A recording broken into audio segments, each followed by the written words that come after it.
Well, just in time for the Wait program. All right.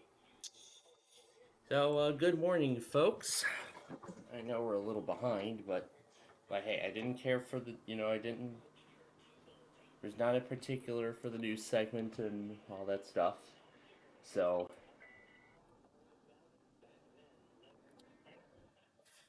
so, well, I had quite a lot of fun last night, and I'll explain the story in just a bit here. After I go back on this, and then also did some additional updates to both weather HDSs. I shouldn't say just updates, I should say finalizations. I think finalizations would be the best way to describe it.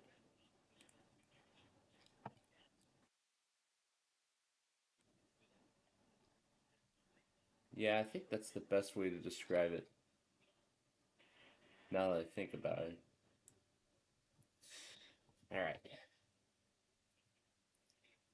See, there's two more Comcasts to go back on. Let's do those now. We'll have the chance. Alright. And now, ladies and gentlemen, I present to you the new Info Center live program car. Looks pretty nice, doesn't it? Being at the top, of course I've carried everything over from the initial configurations. I've tried to match everything. So essentially, I tried to align everything as accurate as possible, like both the Plainfield TV logo and the Info Center tag. Plus, I've also put the date and only the date and the place and the time. I've made sure to leave the IEM as it is. I've also put the clock up at the top as well. The clock, the location, and its current conditions in both Celsius and Fahrenheit. And to be more exact, the conditions are actually accurate. So this is definitely a big change from the previous API that we've had. So I'm very pleased with this update.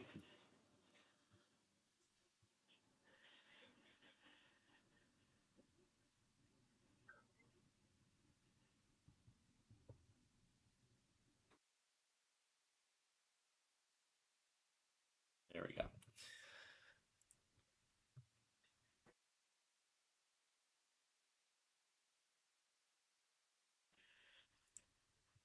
So now I'll so now I'll show you how I've been able to fill everything in.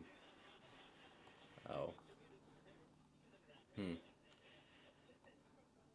Yeah, in some cases. I think this was one of the things I never prepared correctly when I was initially setting this up.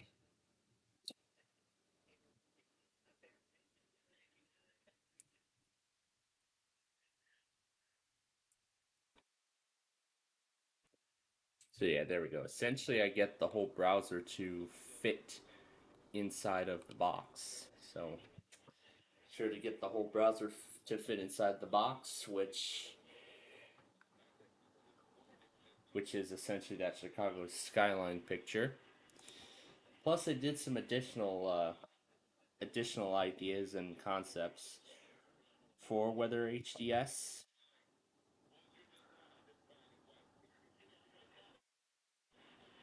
and we're going to talk about those ideas and stuff in just a matter of minutes as well. First, let's do the Wordle for today.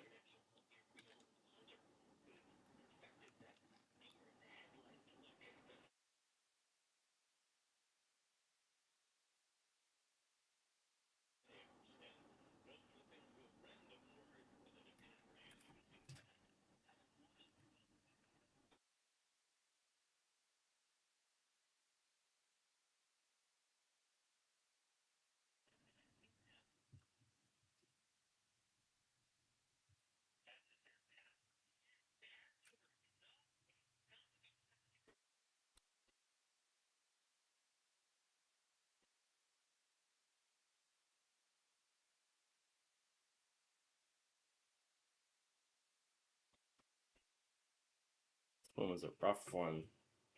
Lager.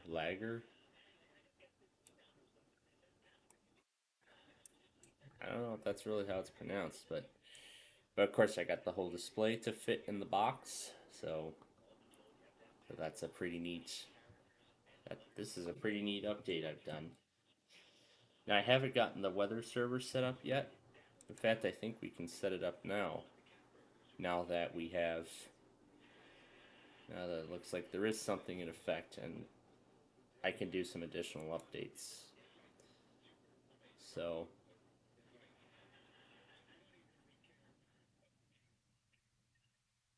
20 different characters.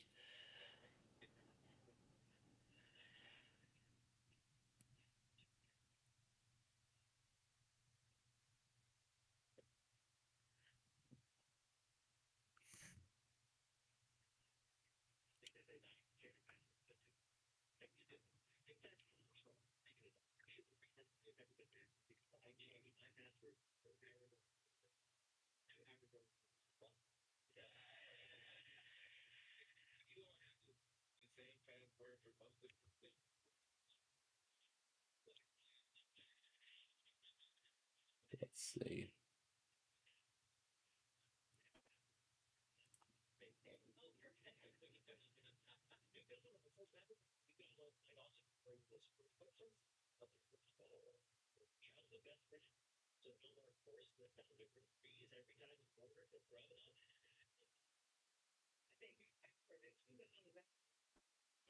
Gosh.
Well, this is just the first of some of the other updates there are to come, so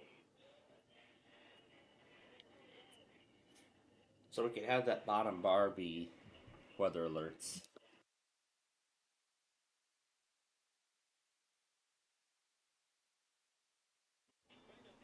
Anyway, now to updating this Sunday compilation here. I've actually already taken care of some of the main stuff from the overnight hours,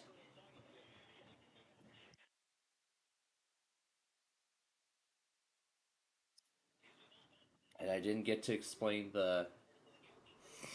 I was about to, but never got to, but didn't get to explain the story yet. So, so what did happen after we left you all last night? Well, essentially, I could break it down for you in.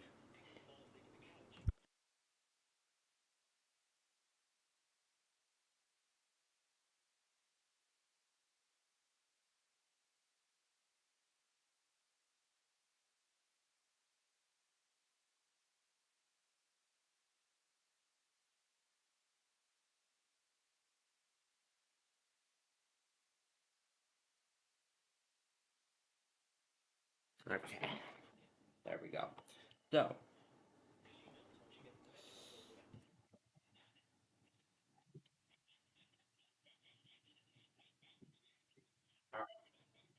so now let me go ahead and explain how yesterday went.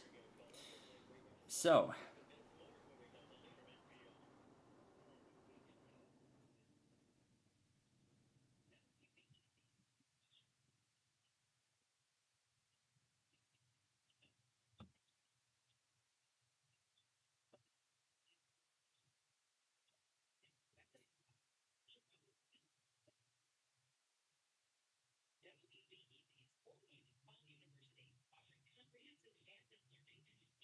there we go. So,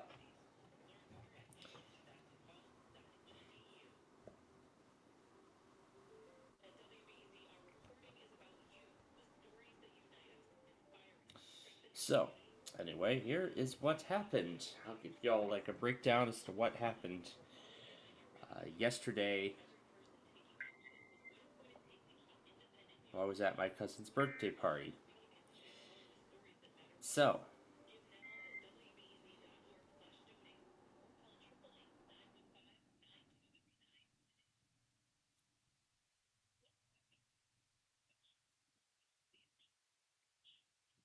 so as soon,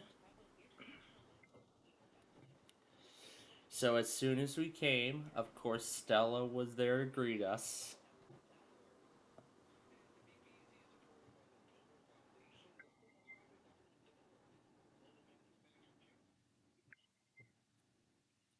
So of course, Stella was there to greet us, and when we came in, um, Karen and her kids were still getting Karen and her sons were still getting set up. We're still setting up the party and such. Mainly the decorations for James, who was still at one of his what was it, track meet or well, wherever he was. So we were setting up, we were setting up all the decorations for his Harry Potter themed birthday party.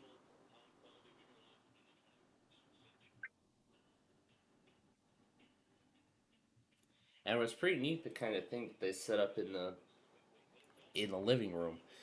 So what they set up was they actually put up like a tried to sort of recreate like a storm cloud of sorts.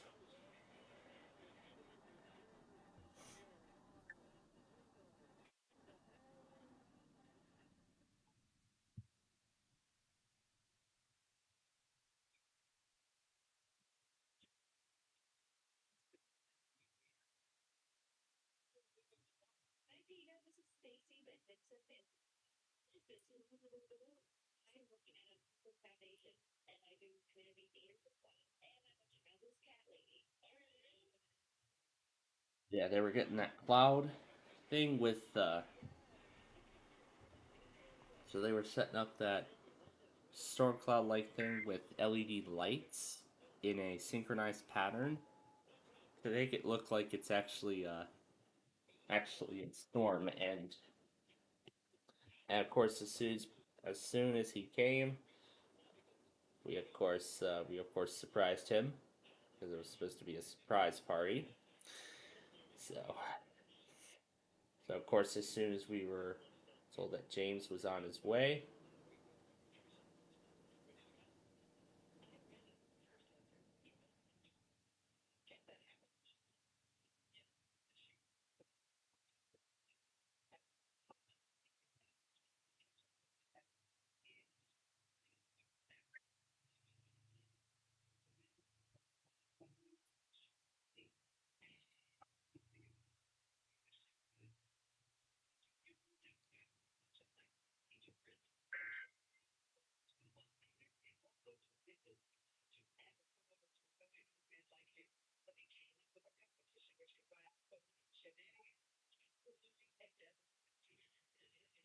Gosh.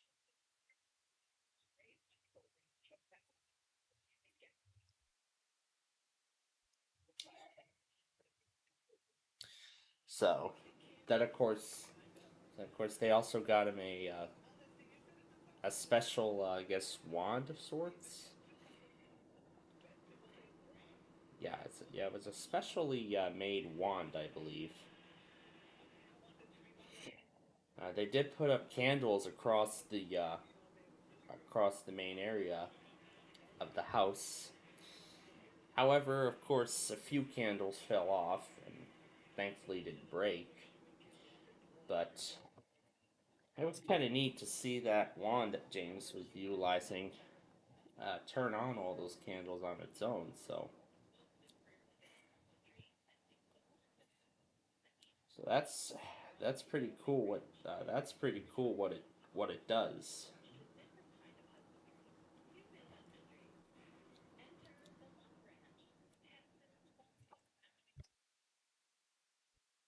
And then of course after that we had Palermo's Pizza coming all the way from the Lawn of Oaks.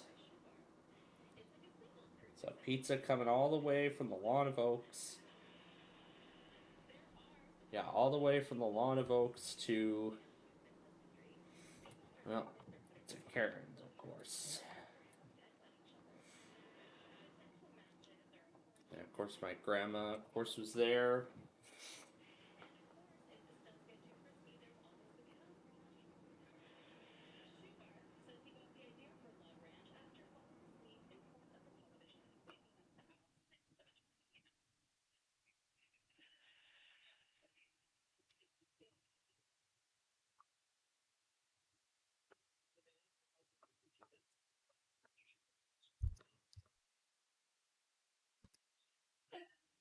And then after we had Palermo's, it took us quite a while to, because we were also planning a movie night with the family.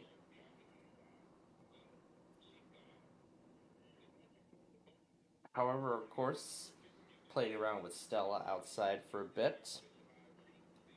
Um, Once along the way. In addition, of course, can't get enough of building one of those magnet tile towers, and decided to try my luck again with the broadcast tower. So essentially built a tall broadcast building. I even built a few minor additional things like broadcast extenders. It's all this is just kind of unique. Whatever I come up with in terms of construction of things and everything like that. It was pretty fun to try.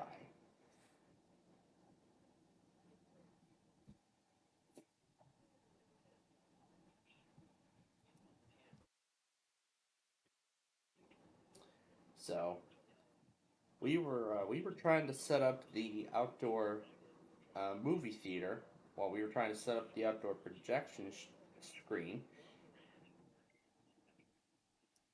and several things happened, and there were some problems.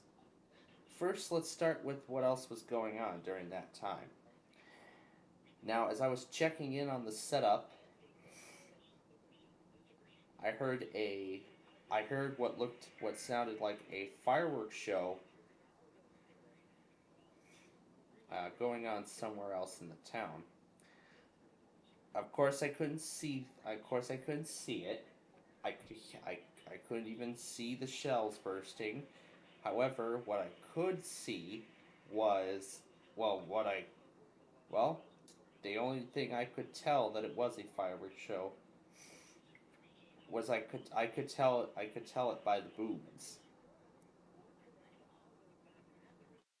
especially the booms coming at a rapid rate at the end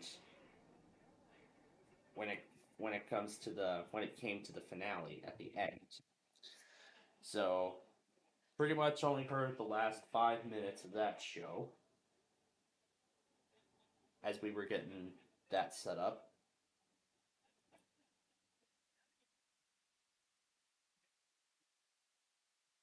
So as we were also setting up, we ran into several issues. First of all, they were trying to set up an Amazon Fire tablet, but unfortunately that didn't work. But that didn't work.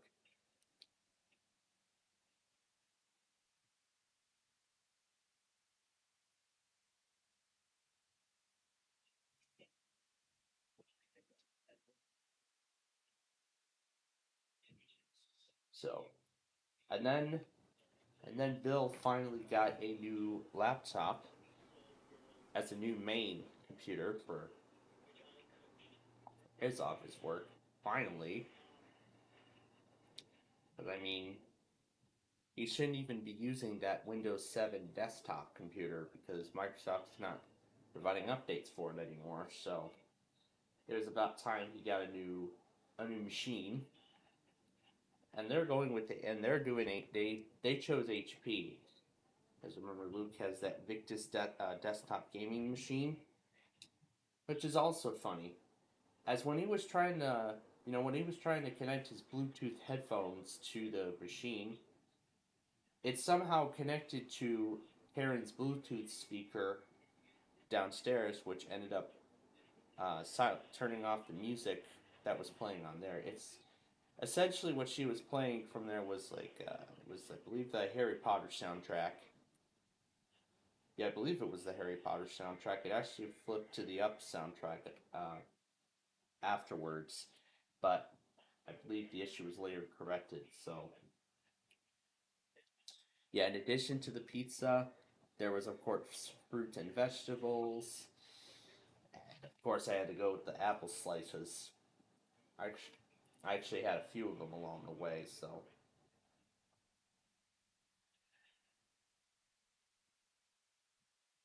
it was pretty good. I enjoyed the pizza.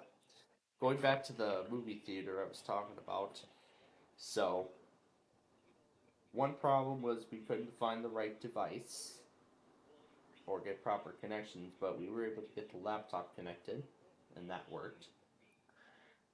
Second was the wind. The wind had picked up significantly after the movie screen was set up, and it kept tipping over. And it kept tipping over since there wasn't even proper stability in the ground. Third was that it was already a little too late. It was already 9 p.m. The bird stream had already begun. So at that point, yeah, and it was already 9 p.m. The bird stream had already started. And the fourth and final reason is that we all didn't know what movie to actually see. Although we were talking about the seventh. Although I did hear James wanted to see the seventh Harry Potter movie,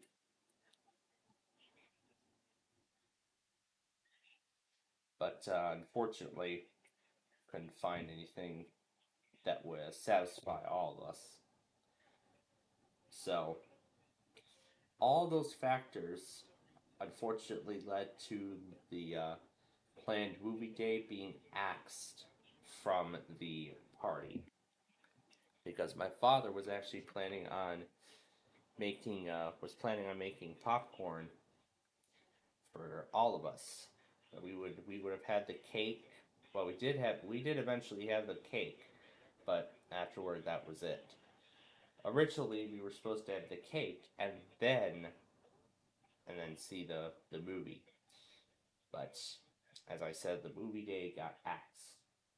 However, I did hear that my father is planning on popcorn at some point today. From I believe that's what I heard yesterday, but I have to see if. But we're gonna see if that's actually the case. So,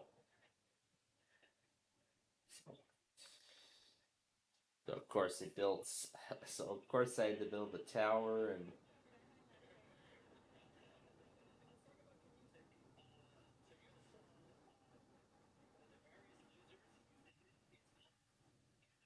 so of course I had to build the tower and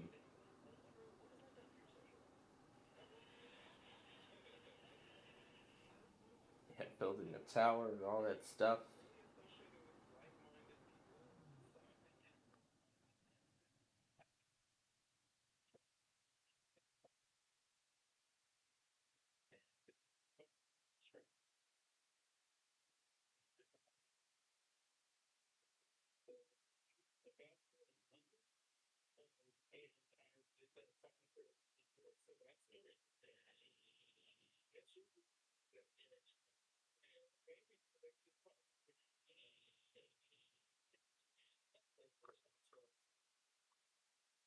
Here comes the late Amtrak 4. Alright. So then after that, as I said, it was on our way back home. However, as we were just getting on the road, I looked to my left and I believe I spotted what looked like a shooting star um, through all the trees and the houses. Well, of course, I didn't get it on video for you all because it came by so quickly, but that's what I could see. And then, as soon as I got back, I made some additional updates to, as I said, both the HDS1 and HDS2. So basically, I'll start with HDS1. I carried over the locations that I had set up on HDS2 and put those into the main configuration file. I also replaced the Mist Weather Media logo with my own font and a nice acceptable cyan colored weather scan text in all lowercase to kind of match the Weather Channel aspect a little bit. And in addition to that, I actually, of course, have the scroll of well things at the bottom basically showing a little bit of the promotions that we do. I was gonna have like full screen. I was gonna have like full screen pictures and all that stuff, but unfortunately, I could not get that working. But unfortunately, I couldn't get that working, particularly from the brain rot folder. So I'll try to so maybe I'll see if I can get back everything from the folder. Yeah, so I'll try to so I'll just restore everything from the brain rot folder, and then see if it works. Because maybe it doesn't like it with the initial brain rot pictures. Maybe it doesn't like those. So I'll try taking the brain rot photos out of the bin and then replacing them, and we'll see how it goes. Now, as for HDS2, however, of course, you all can tell I updated the live program graphics to fit with the new theme. It's pretty cool. And in addition to that, I also tried. I have this folder on the desktop here. I tried replacing some of the pictures from the platform with pretty much some of the best, like some of the greatest photos, or some of my favorite places. Sort of my favorite places throughout Chicagoland. Yeah, here's just a few examples of the pictures that I've already that I've already done so far. So I've done 12 pictures, and I'm going to use this across. I'm going to use these across all season packs. So across summer, winter, fall, spring, all season packs. I'm going to use these. Use these photos.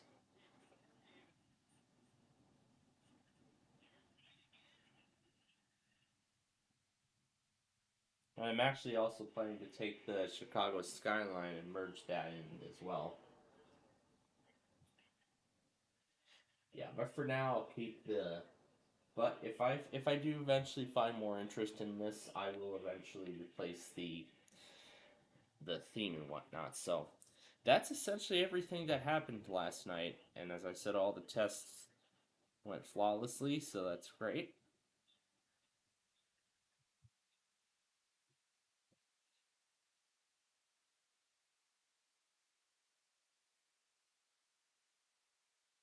Hurricane and storm surge watches could be required for portions of Florida late today.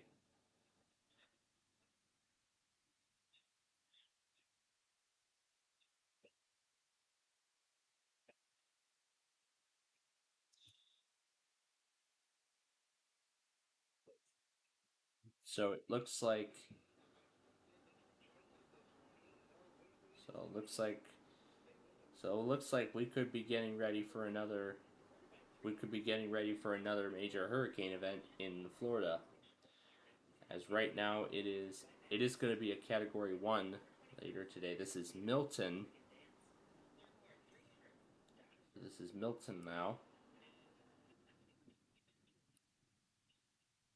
and it looks like landfall is expected on Wednesday morning. Yep, the morning of Wednesday the 9th. So, in that case, then, once again, we are looking at postponements for majority of Florida, Tampa and Miami in particular.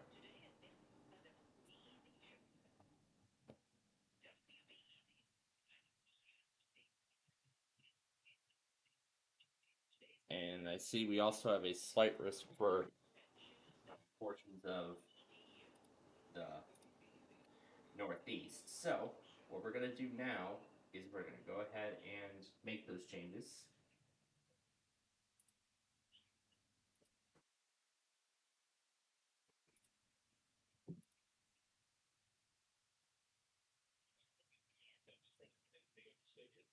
So, I'm going to go ahead and take.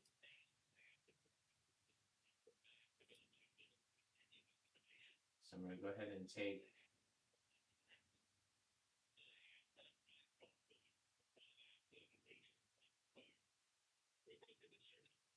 Beautiful. Making sure I got them all. All right, and restore. Yep, moving now 28 items to the brain rot folder. I'm going to try replacing them and let's see what happens. I'm going to skip that one because that's going to revert the logo.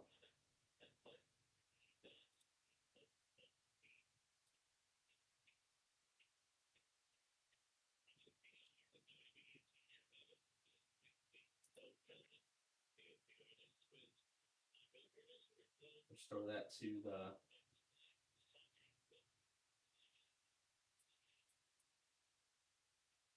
There's two more.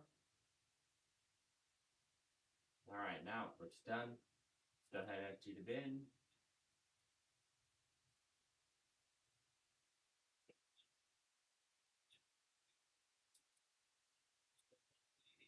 Let's go ahead and empty the bin now.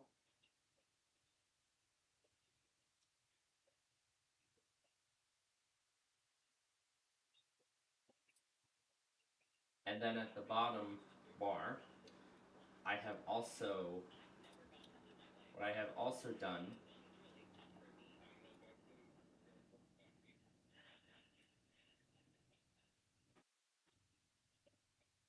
So what I've also done is I've changed the bottom bar so it shows national locations, not just local stuff.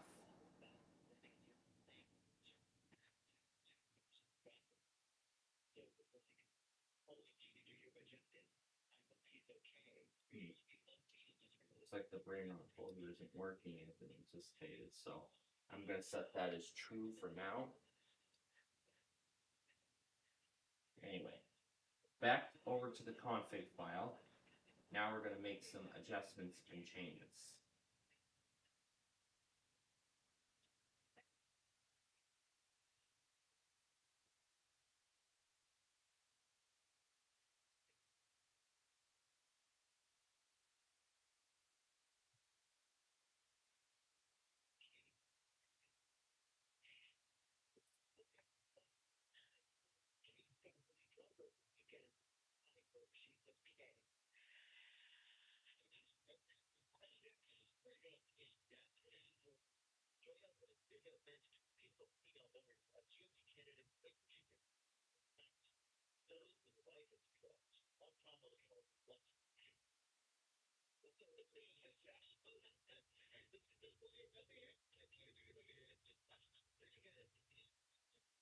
I don't know what monitor 103 is,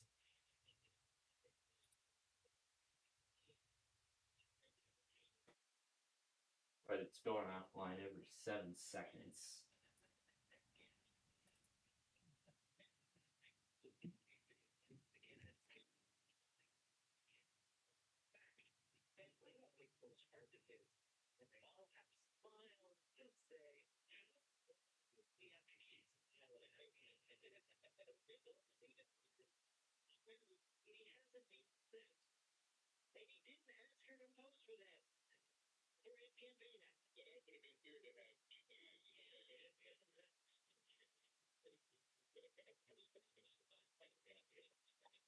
Now, before we do that,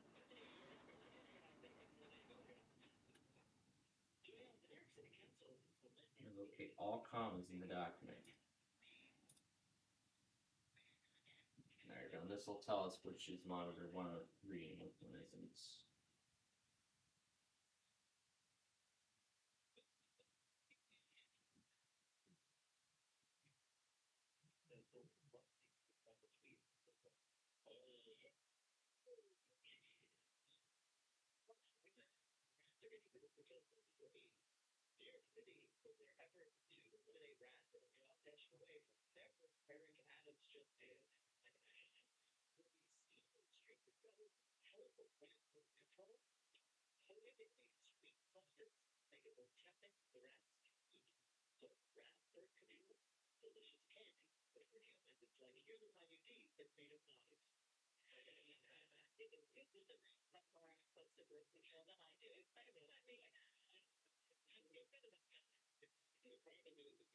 I think it's this one.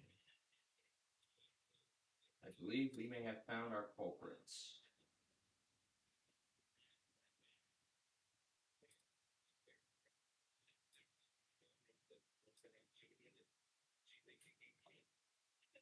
I believe WPIA might be our culprit, but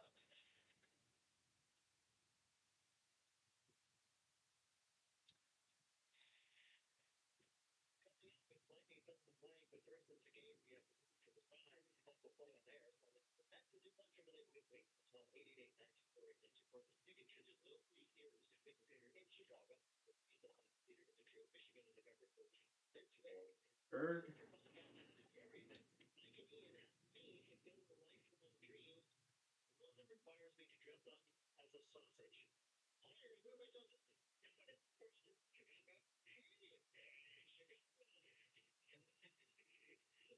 AB98 Buffalo. HA53 Rochester. And we're also going to add Syracuse.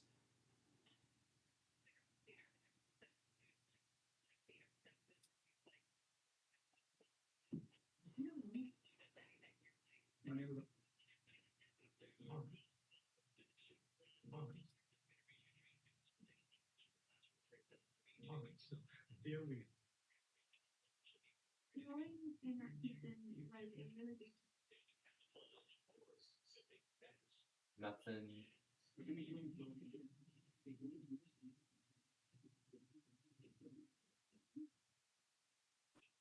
Probably not even gonna work, but let's try it anyway. Nothing's probably even gonna go through, but what the heck? Let's try it.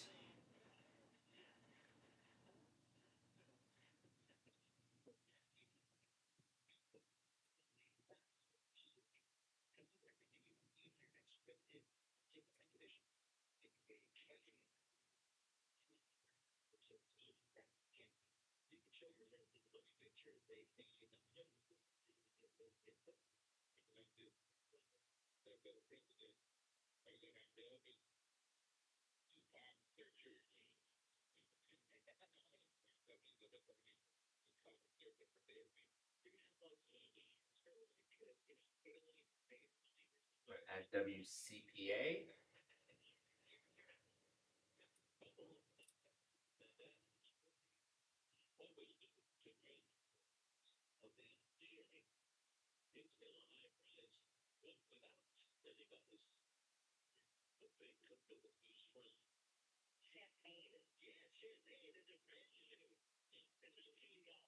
XCY.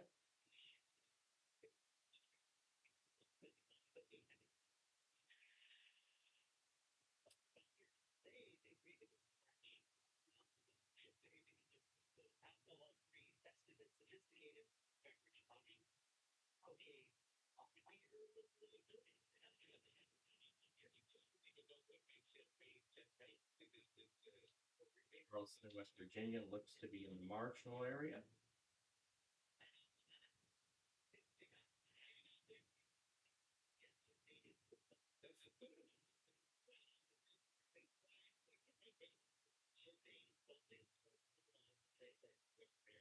See, Ashland, Kentucky's also in the marginal area.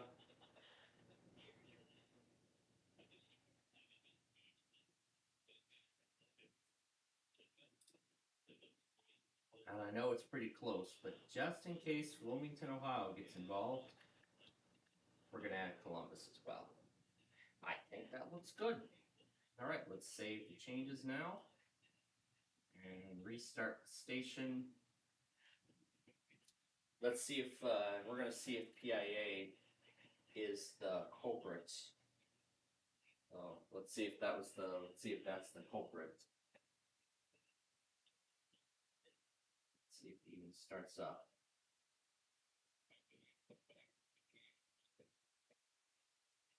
There we go. Okay. So the autos have been switched out. The new stations are in, and we're pretty much set to go for the severe weather event today. It's not going to be as intense, folks. So that's of course the good part.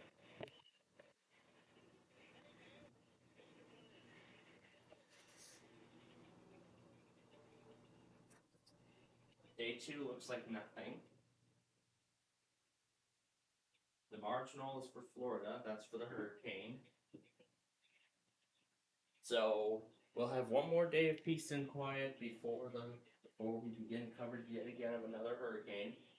Now it is a category 3, so the question now is, do we want to put our station in red mode again or not? Do we want to put our station in red mode again? For Milton, like we did with Helene. Now, this is just going to be a localized event, it looks like, so it'll be just Florida. But then again, the question is, do we want to flip it into red mode again or not?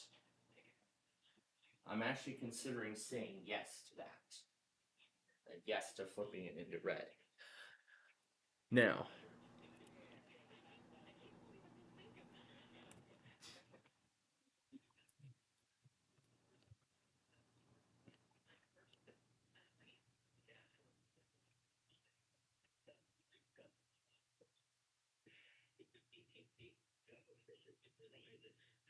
AT&T was months ago.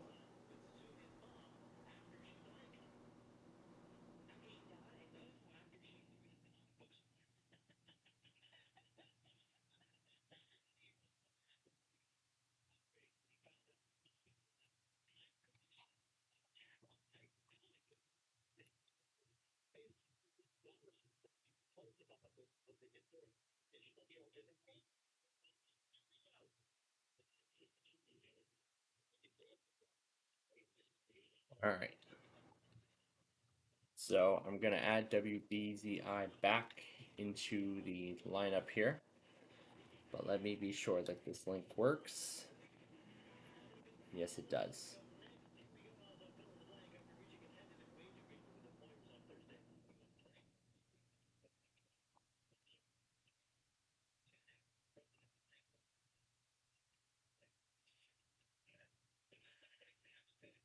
Now, I don't think KCMO AM does an auto anymore. Maybe they changed times. But we'll find out for sure. So what I'm going to do, um, here's KCMO FM that I actually confirmed that has an auto.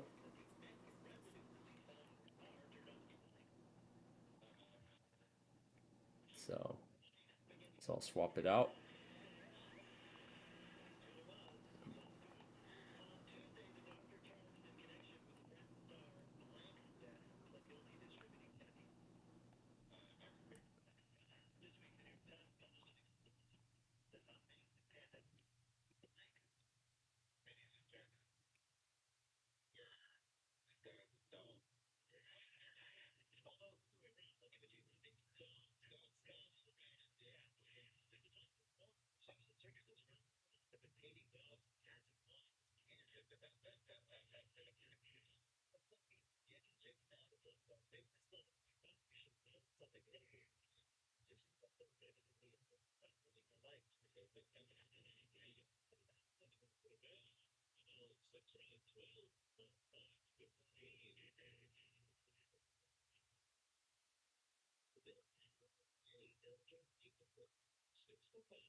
Everything looks good. Okay.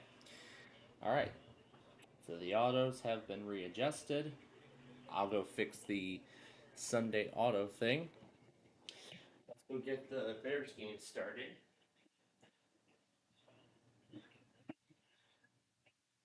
So it looks like it wasn't. So it looks like it wasn't that monitor.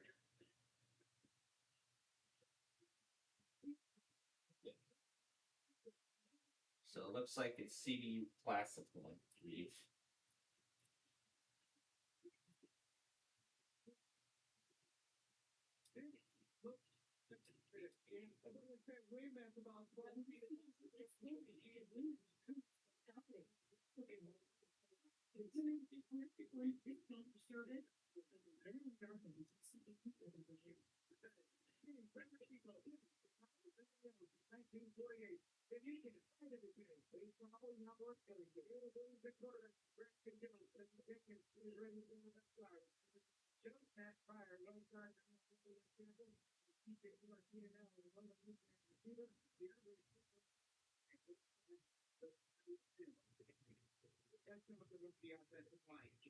Let's see. Nope, it's still yelling.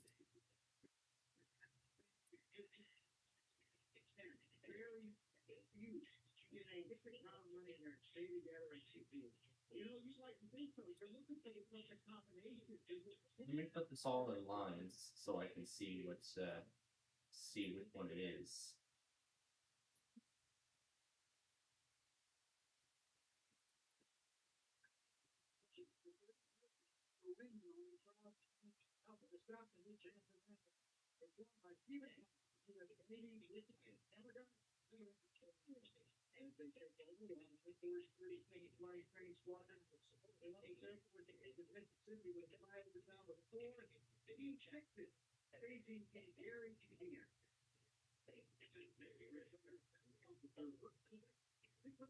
All right, here comes the anthem.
I think we may have just found our culprits. We might have just found our culprits.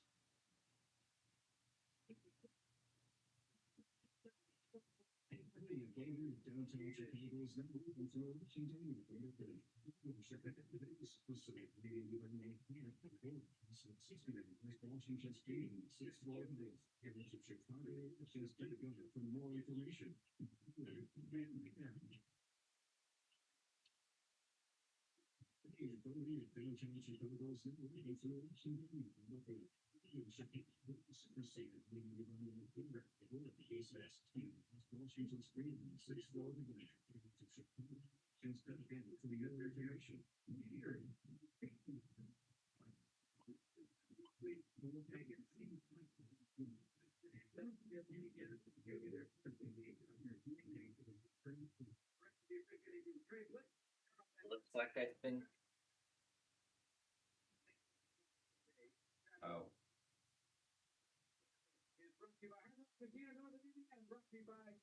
Okay, then that's not ours. That's okay. So it looks like we haven't found it.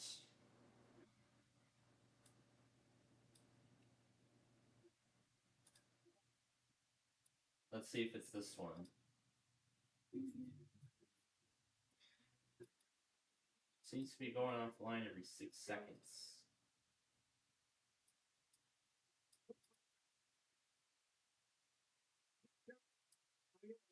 I'm gonna try removing these two and see what happens.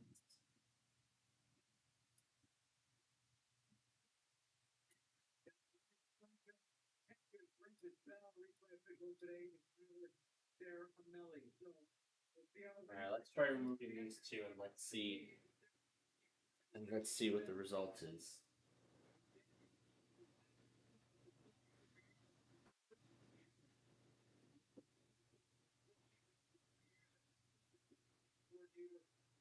Nope, it looks like those aren't.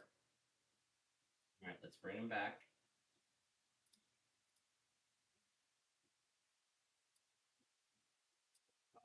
Which one could it be?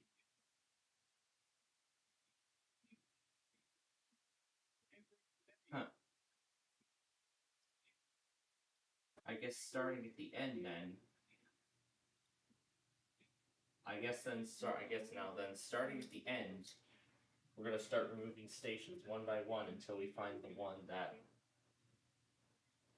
Yeah, until we find the one that. Yeah, I guess now we're gonna keep removing stations until we find the one that's the culprit. Nope. So let's try WSOY and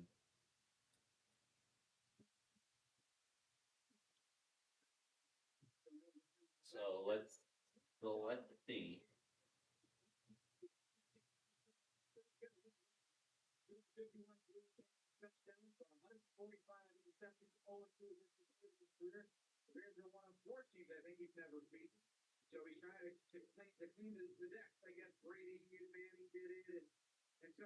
Nope.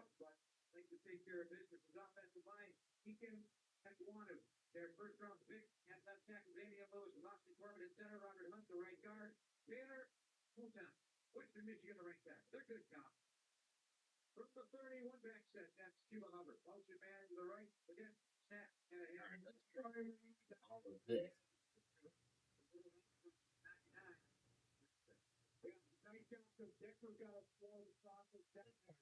All of that. Let's see what the result is.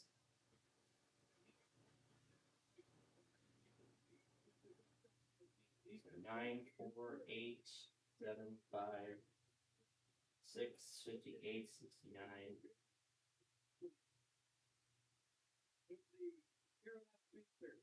Okay, we nearly caught it, but now it's under monitor 103. So this, I think this might be it. I, I think that might be it. I think that might be it. We might have just found our culprit. But let's see what the results is now. 8, 58, 69, 60, 92. And it doesn't look like it's yelling about that. So I think that's it. We might have just found our culprit. WNBD appears to be the culprit. So we have found the culprit. We've pulled it from the monitors. So now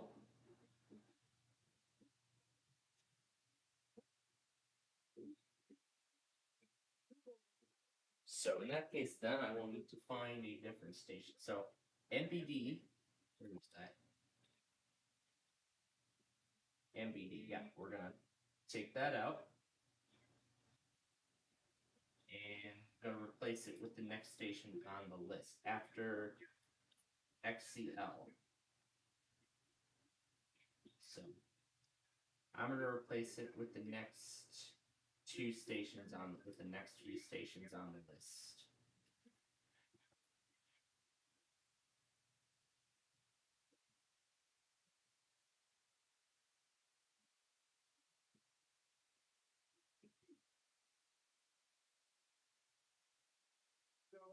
Oh, all right.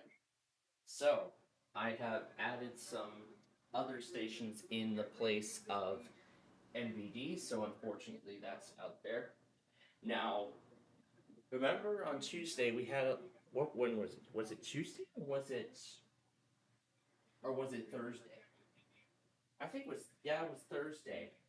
It was Thursday because it was when WMRA went and the station crashed. So I'm gonna give all the stations that are in all the other stations who have not gone yet another chance. So I'm gonna give all the stations that are still in the non-confirmed list another chance. If if the station acts perfectly this week, so if the station acts perfectly this week and none of those stations go, we're gonna pull them and we're gonna bring in some more Illinois stations. We'll bring in the next set. And speaking of which, on the document, I'm gonna also separate the two so that way I know which ones are the ones we're doing right now, the ones we're confirming right now, and the ones that we're going to be confirming next week, and so on and so on. So, as I said, as I've mentioned already, I am planning to do the final assignments for CNT on tomorrow. Tomorrow to be back. So I only got one reply done on Friday because there's only one additional comment. So everybody I believe everybody's gotten the rest of the time, so see, you should. Considering that we're going to be doing classes today, I might as well just get the last. Might as well get the last comment done and get the documentation for the skills exam ready. So that way, then on Monday. So that way, then tomorrow, it's just catch up on all the tests and stuff, and then get to work. And that's it really. The skills exam is the only thing we'll be doing. And then I will be spending and then afterwards I plan on creating yet another nostalgia episode. I'm planning on creating multiple additional episodes this week, particularly creating the remaining episodes to complete the HP mini series. Well, I think I also forgot to mention something else too. I also forgot to mention about those other shows, the other Family Feuds and the Flip Sides. I almost forgot about those. So I will. I'll try to take care of them with the skills exam, although it might not be a good idea, but I'll try because, as I said, I want to get the nostalgia episodes completed. Because I want to get nostalgia finished first, then move on to Meal or No Meal. Try to do as many more of those as I can. Try to get caught up on that. Maybe film perhaps another 200, possibly even 400 episodes, 300 episodes. I'll try to do as many of those as I can. And then after all that's done, then I can begin production on Sorry. I'd like to turn into an actual series. Now, as I said, I'll try filming them when I can. I won't do them like all at once. So really, this is like really with the Sorry thing, it's just like how I was originally going to have it with the with the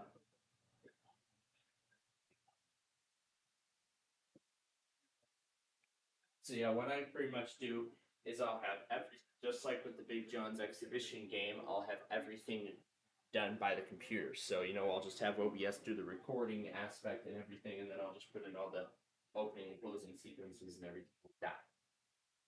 Speaking of which, next weekend we are going to get the Christmas intro made. The Christmas intro for 2024.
There's still a few more things I need to catch up on, and then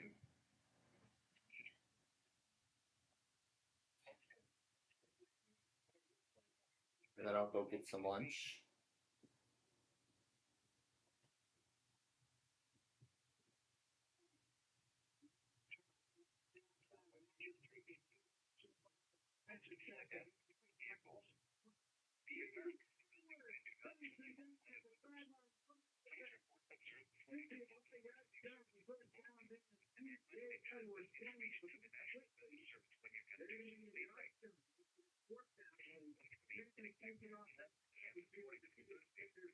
There we go. We got all the products we needed. That will be the end of it. So now we just need this. I'm trying to find NIM, but it's kind of hard to find, so.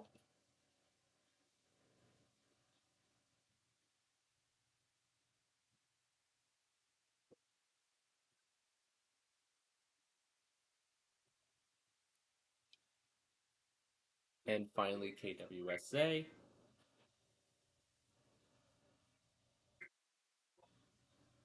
Again, with the attention signals cut off.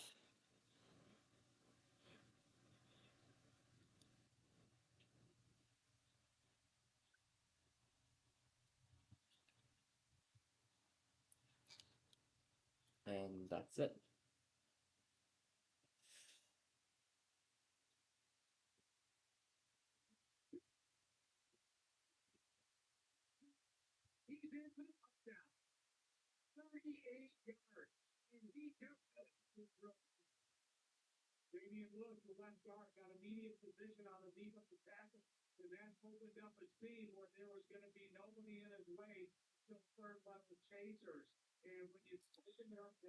Alright. Got the attention signal off.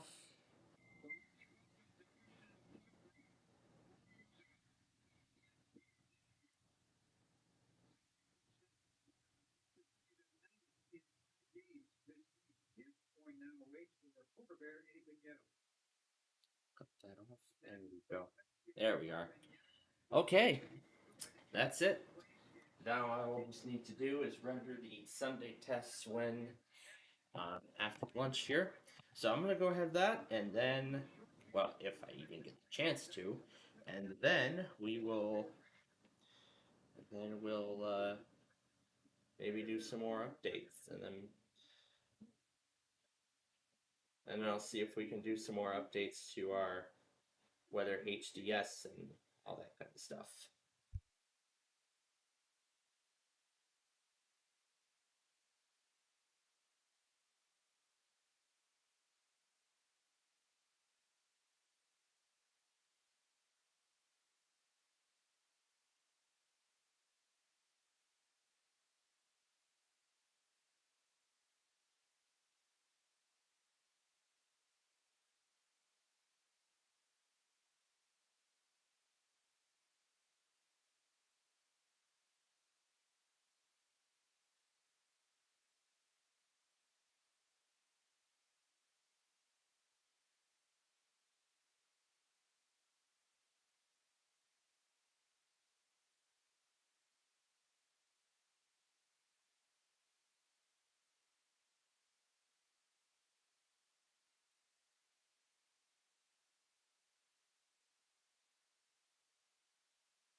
All right, back from.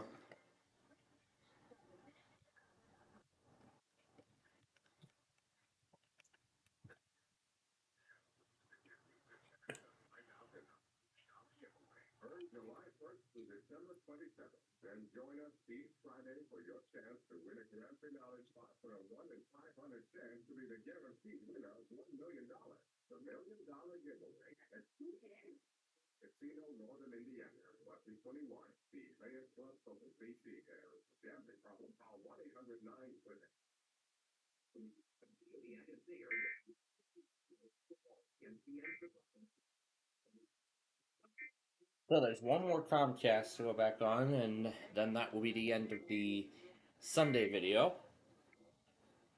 Well, actually, I should say the end of the first Sunday video. All right. Well, wow. Last night was quite a lot of fun. I'm not sure what kind of fun I'm looking forward to next weekend, but I'm looking forward to returning to Apt, as I said, in 2 weeks. All right. Now finalizing the Sunday video. That will be the end of it. Okay, so that's all done.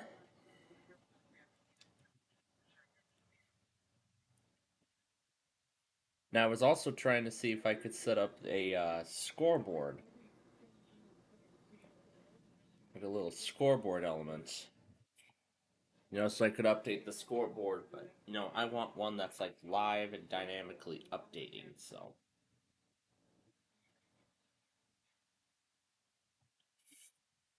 one that's like live and dynamically updating. But but hey, at least the thing at the bottom will work for now. All right, now the other thing is I need to go to the Sunday auto. Gonna add a couple of additional entries onto the list. First, I'm gonna turn this AAC into an MP3.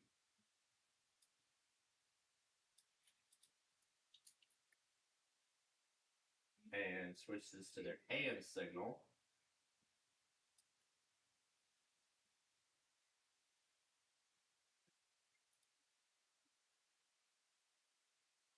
And also, turn this into I7 to add WBCI back to the monitors. So there we go. Everything's now accurate. That was quite fast. Now let's see what's on the marathon tonight, because I'm quite curious to see.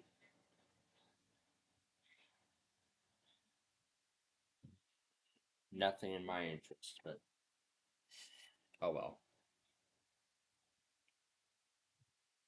All right. Now, what else are we going to be doing?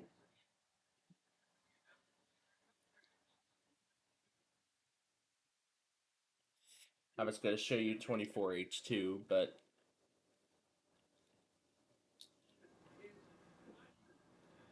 at this point I would have to create a Rufus USB to bypass the Microsoft account and all that. Yeah, to bypass the Microsoft account and all that crap. All that crap Microsoft's doing with Windows 11. Or, better yet, I could update 24H2, or rather, better yet, I could update 22H2 to 24H2, but rather I want to keep 24H2 as it is, so. But then I still have the 24H2 as it was, so.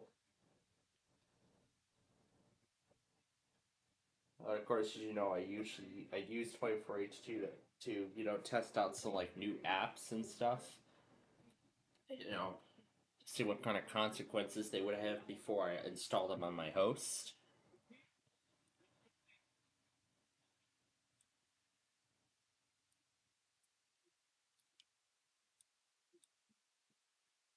So the changes have already been done, so that's good to hear. So all the monitors for today's I guess, little outbreak, I don't know if I could call it that, is all set to go. So let's go ahead and tell it no, not to save any of this.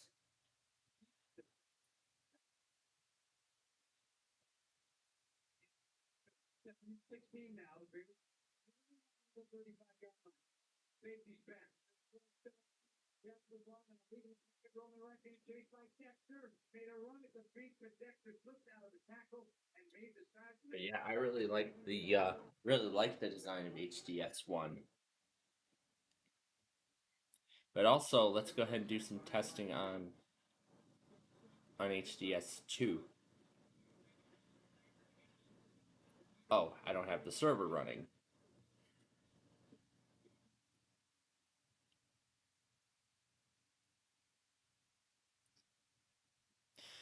So yeah, what I'll do is I'll take what I've got right now and essentially replace it so you all can see it in action.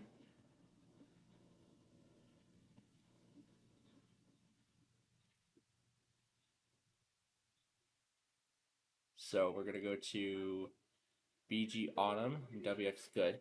We're gonna delete all the photos from here, copy the new stuff in. There we go. Now I'll just drag the directory and type in npm start. And now you can see we go up here, you can see it's processed all 12 pictures. So now when we refresh the page, we will see it'll now choose one of those 12 pictures at random. It hasn't initially processed it, so I might have to refresh it multiple times in order for it to yeah.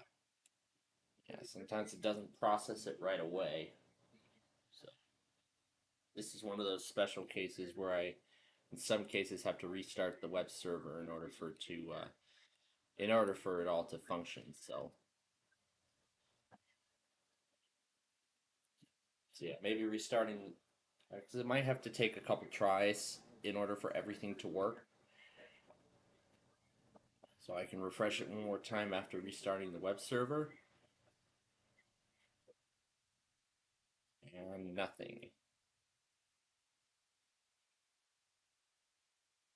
So I don't understand. Everything was good when we were testing when I was testing this out last night. So how does it not want to work now when we're on the air here? Maybe the resolution is not that accurate. That probably could be the case. That the resolution might not be as accurate as one might think. So let's try removing all of them and leave just this one. And let's see what the end result is. However, we're going to restart the web server again.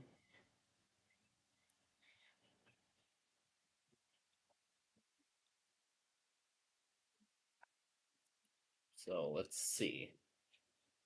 So it'll only process one image. Yep, it only comes up as one. Now, let's see what happens. It does not want to work. I think I maybe have to just drag them all in and press replace because maybe these pictures don't carry the attributes or yeah, attributes, that's the word. All right. So, let's try that. So, let's undo all these, bring the original photos back, and we're just going to drag in the first 6. So, we're just going to drag the first 6 in and press replace. All right. And I will probably have to restart the web server in order for the new pictures to process. Or maybe I must have put more than what was initially than what there was initially. Maybe it doesn't like 12 pictures because I did create a lot more. So yeah, I think it initially worked when I tried. When I tried 6, it initially worked. So maybe maybe it'll only work with maybe it'll only work with 6. No. Okay. All right. In that case, let's undo it.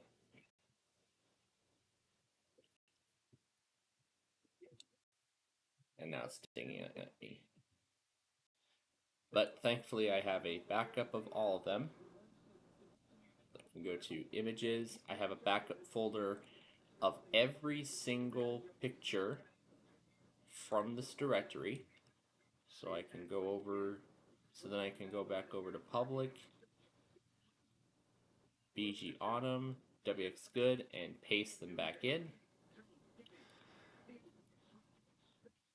And they should now work after I restart the server for a second time. So I guess I could say compatibility with custom pictures on this thing is not guaranteed. It doesn't look like the pictures have showed up yet. But I guess it'll take a little bit of time and then eventually everything will work. So I mean, it said the pictures have already processed.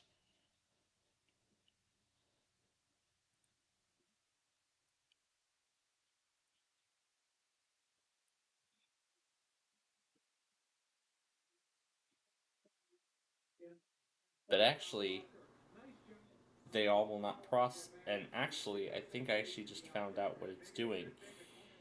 It's trying to process the WX bad folder, the folder with all the bad stuff. That's what it's trying to process, which is empty. So that's what it's trying to do. It's trying to find stuff in the bad directory and it's redirecting everything there. Probably for the special weather statement that might be in effect. So,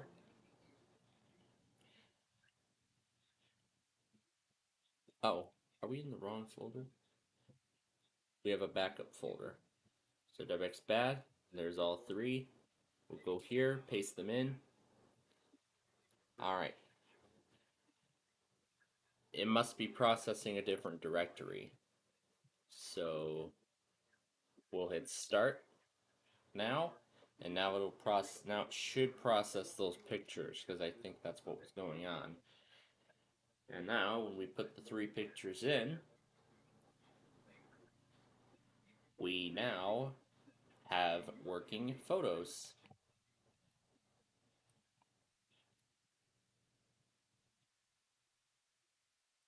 So it's processing the WX bad directory. So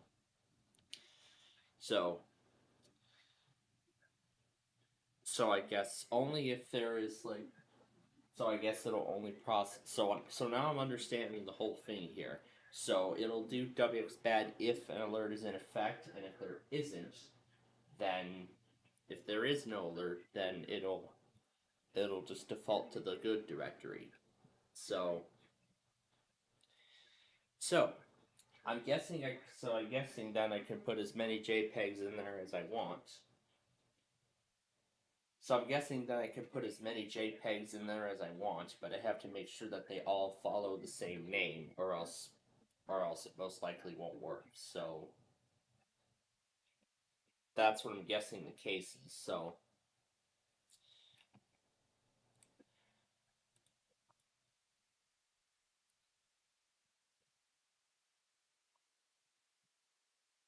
So also yesterday before we left, we also set up retail demo on 24H2.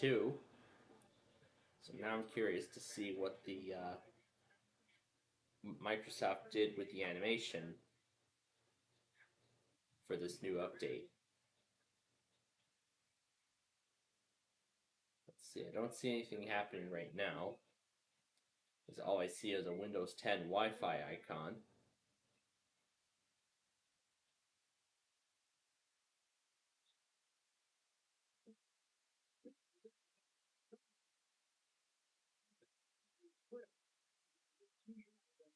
So in this update, it looks like the animation and retail demo is the exact same. It's the exact same thing as before. So it looks like it's the exact same. Yep, the exact same retail demo video from before. And then it's a screensaver. But I can also see that now we have the Windows 11 logo,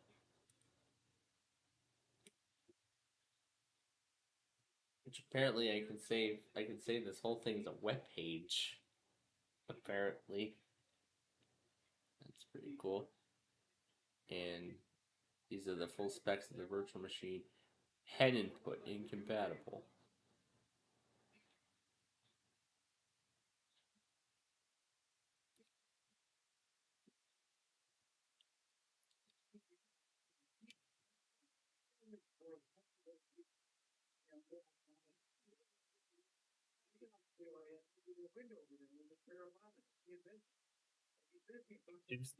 Choose the Intel 13th gen processor that's better. That's perfect for what you do.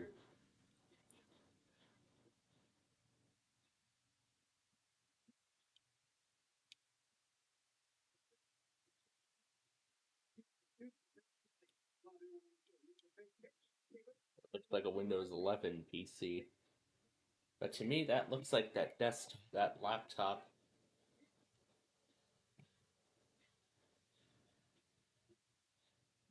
But now it looks like after. So now it looks like after the demo hub is closed. So it looks like this might be a new thing with retail demo in this update. So after you initially close the demo hub window, this will now just show up as a bar as you test out the machine. So as you use it. So this is like it's like embedded on the desktop, sort of. Then of course it shows the name of the device or like HP. Then it gives some of the basic information like wireless capabilities, amount of RAM, storage, the processor, and of course it lets you know that it comes with Windows 11.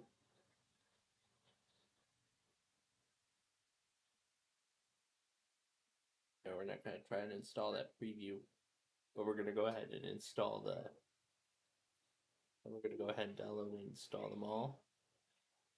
So let's go ahead and install the update.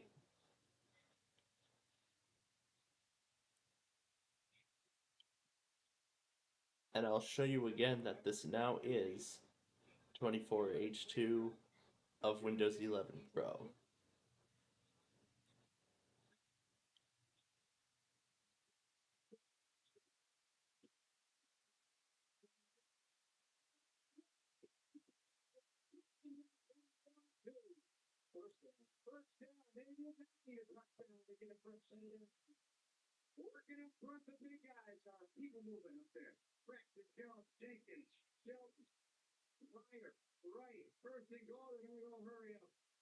All right. Now let's go ahead and get the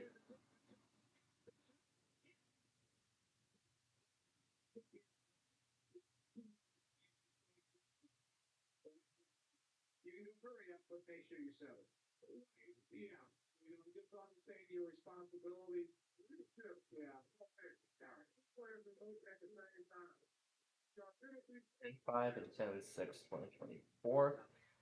So we're merging the rest of the Saturday stuff with the Sunday stuff today.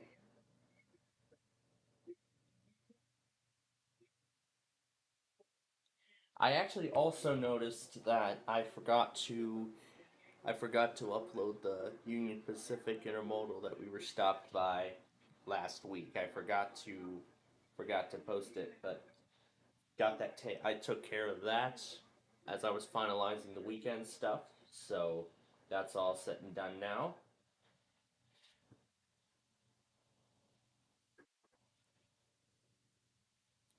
But yeah, as I said, the worst part right now is I can't change the light theme, but you know what? It's okay.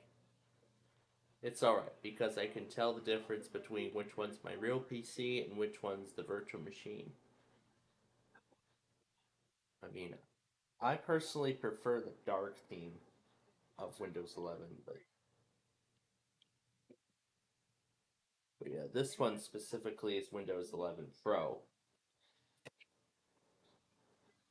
But I'm still looking at potentially a new machine, potentially a new PC, and looking to get the 1080 Touch uh, AMD of the Inspiron 16.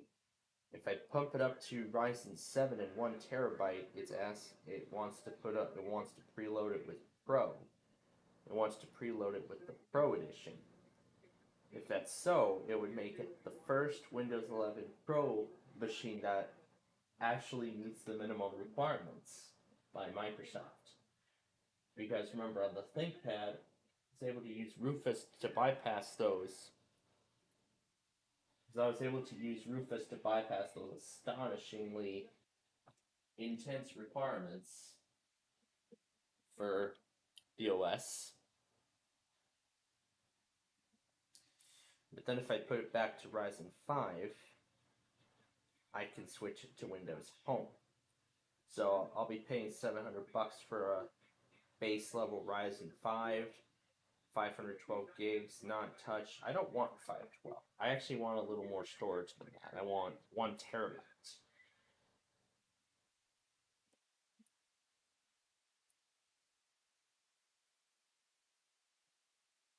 16 gigs of RAM, that's definitely what I want as well. 16 gigs. Did I hear that? I heard that many computer manufacturers are starting to make 16 gigs the minimum.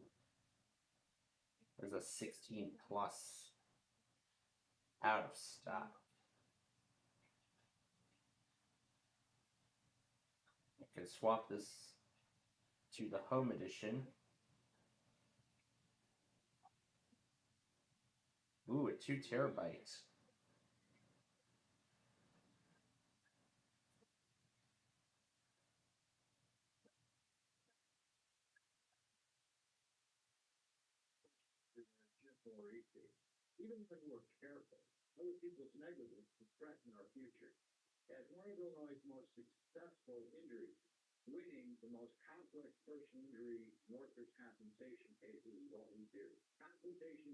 Here's a new one that's like $1,000.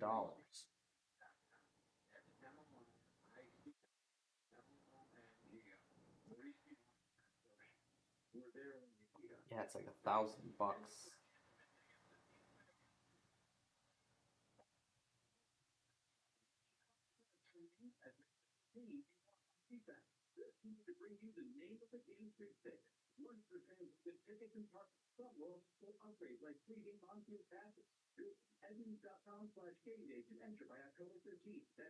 If I put it on the Ultra 9,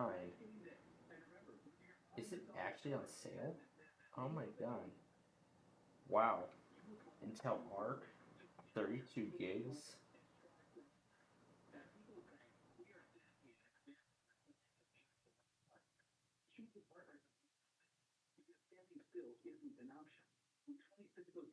So Intel Ultra. Now that is definitely fast.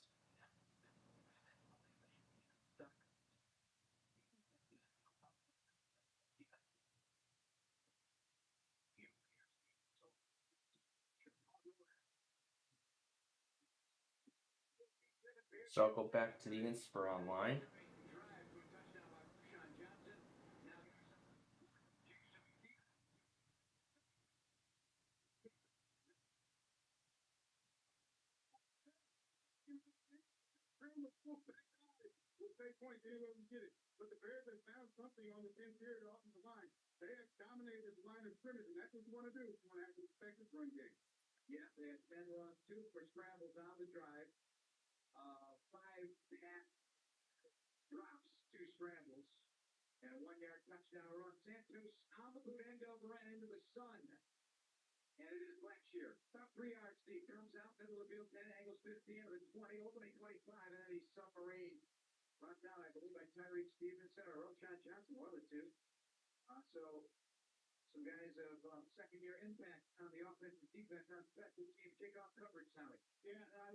Intel model on sale?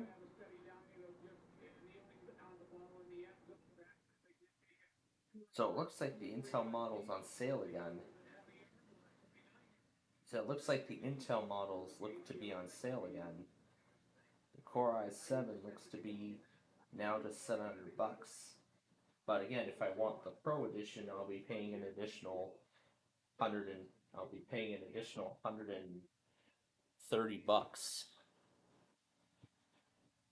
Yeah, an additional $130 if I want Windows Pro, which is the edition I definitely do not want. I mean, does it really look like I want Windows 11 Pro on an actual machine? No, I don't think the Inspiron line would make sense for the Pro edition of Windows 11. I mean, heck, I already have a Windows 11 Pro. I already have a Windows 11 Pro machine. I mean, it runs perfectly, even on unsupported hardware. I mean, I could upgrade it to 24H2 if I wanted to. I could put up to, I can install it still gets software updates, it still gets security updates. As long as it gets the most crucial updates for Windows, that's what's good. And also as long as it runs perfectly. But all I just need to do now is find a good use for it. Maybe find a good use for the device. So at least I found a way to bring some new life into some of these old devices.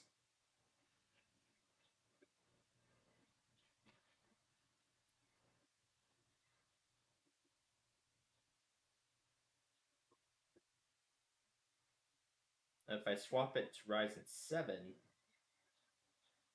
it looks like I'll be paying only $800. But that's with the Home Edition. So, in particular, with my laptop, I kind of want to go back, sort of the same way like I did with the iPad, like with my main iPad device. Because my first iPad Mini, the first generation, I've had that since 2012. Well, I've had the device. Well, not the specific one. I mean, there were several others before it. There were actually several. I believe there was one other device I had before it, and I can't remember. I think that one broke, and I believe the one I have now was its replacement. And Apple Apple pretty much stopped supporting that device years ago after releasing iOS 9 and 9.3.6. It's still on 9.3.5. So, yeah, so unfortunately, it's not getting software updates anymore. It didn't even make it to iOS 10, which is what prompted me to upgrade to the Mini 4, which did support iOS 10, and it managed to go up to iOS 15, incredibly enough. So it went up to iOS 15.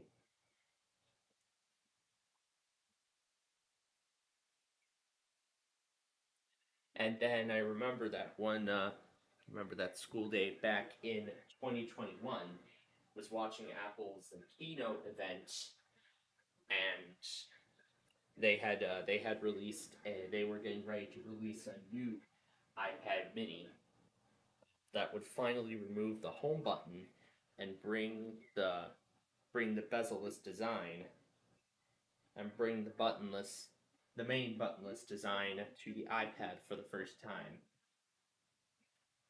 And I gotta say, I had actually been thinking about that for a long time until then. and then that immediately went onto my Christmas list because at that point my Mini 4 was pretty much on its last legs. I mean, my Mini 4 was pretty much on its last legs. While I have taken good care of the device, the charger port appears to be the charger port now is slightly broken, and so is majority of the case. What else? What else? The device is, of course, slow. That's what Apple likes to do with software updates on older devices. They love to slow them down. Because when I got it, it took 30 seconds to boot, and then after each major release, it added like another. I don't know. I think it added like another 5 seconds or 10 seconds onto its boot time. So it was 30 seconds when I updated it to iOS 10, and I believe 11 it was like 40 seconds. 12 I believe it was 50, and I think 13 and 14 might have been the last straw, where it now took only a minute, or it now takes only a minute to boot up. And that's not good, especially for a thing when we want to get to our stuff fast. So, so that's what made the upgrade pretty urgent. I've had my mini first gen. I had this new mini for quite a while, and I must say, I'm absolutely impressed by it. Was it iOS 15 when it was introduced? Because it was 2021. Yeah, I believe it was 15. And I mean, it's been able to support all of these iOS versions that we've gone up to so far. It supported 15, it supported 16, 17, and now it supports 18. Can it make it to iOS 20? Well, I sure hope. I guess we'll I guess we'll find out in a couple of years. I guess in a couple of years we will find out. We will find out for sure. We will find out for sure.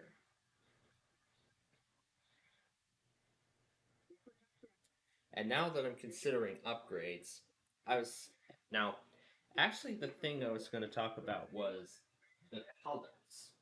The colors was the next thing I was going to talk about. So that case is so insecure now. Now, my first generation Mini, I got it in the space gray color. Yeah, I think that's what they called it. They called this color space gray. So that was the first color I got, and I believe the Mini 4, I believe I got it in gold. Take off the case. Yeah, it's kind of hard to take off the case now. Yeah, it's kind of hard to take off the case since the majority of it is broken. But yeah. But essentially, yeah. I got the Mini 4 in gold. And then when I wanted the new iPad Mini, considering it was going to be its biggest redesign, I thought I went ahead and go ahead and get it in space gray. So so it's kind of like back to the old. It's like old color scheme, new design. So I'm kind of doing the exact same. I'm actually planning on doing sort of the exact same thing with my Inspiron 7506 laptop. But I'd rather first send it into Dell for service. They can fix the seems to be overheating a lot, which definitely is not supposed to be happening with a computer like that. So now the let's see. So yeah, it's in relation to the processor. That's what I was going to talk about. That's what I was going to talk about. So my 5755 laptop from 2015 did it have an A5 or an A8? Yeah, back when AMD did A series processors. Um, I mean, initially AMD was actually quite slow. It was quite a slow processor to even run, to even run stuff on. But that, well, slow processor and a very slow computer hard drive, mechanical hard drive running the latest version of Windows. Terrible combination. Terrible. And I mean it. That's what prompted me to get the 7506, considering that I've been hooked onto the whole two-in-one thing. But, well, that was when I was in. That was while I was in middle school and high school. As of now, I've kind of lost the footing on the whole two-in-one thing, and I barely even use it for two-in-one purposes anymore. So at this point, I think it would be time to just go back to the old way. And with this new Dell Inspiron model that I'm looking to get, as maybe potentially a Christmas gift, it would be this would be sort of a good replacement. But furthermore,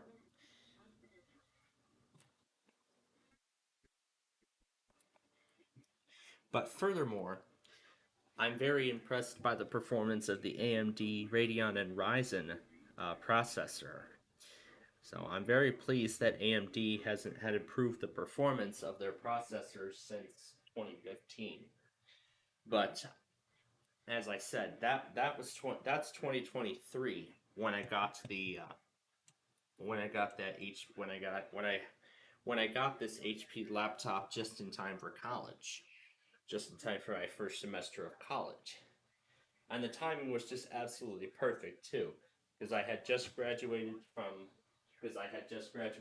high school, and pretty much the search was on for a new computer. And of course I've told you all about for a while about my part-time job at my father's school, and for 2 straight years they had been getting rid of old computers and such. And when the HP one caught my eye, I was like, you know what? I think this would be a good college machine, because I mean, if it can run Windows 11, then that's what I want. I want a machine that runs Windows 11. That's perfect, because at that point I just saved myself a whole lot of money,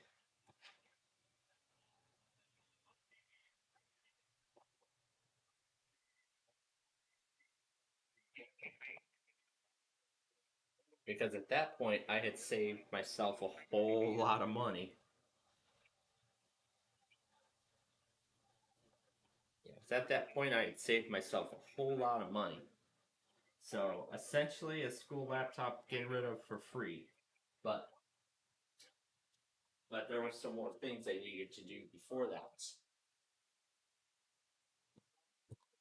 First thing was to restore the factory settings, then set it up for my stuff, upgrade it to Windows 11, reset it again, and now it's in the condition it is in today. And HP is still providing drivers and updates for it. Well, driver updates for this machine, like with yesterday's BIOS update.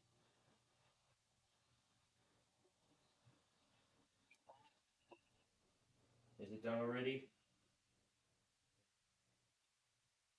All right, it is already done. Okay. So in that case, then this will start. That this is going to start the Slight Monday thing. So let's clear that from the device and insert the Marine warning. All right. So now let's go to. So yeah, with this new laptop, I'm considering the same thing. Going back from an Intel Core i5, because I mean I've already upgraded my.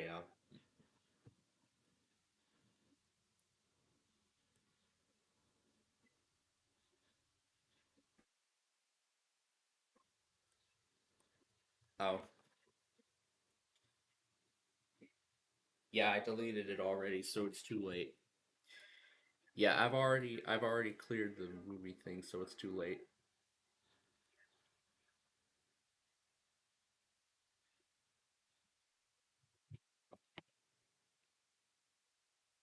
Well, I would have to remake the whole thing now that I deleted it. Crap. Well,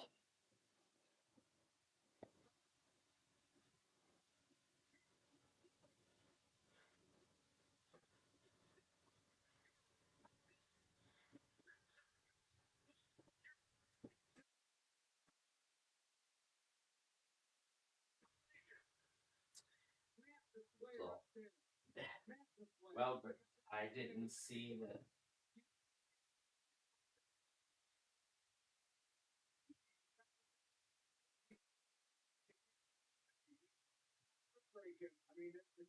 So,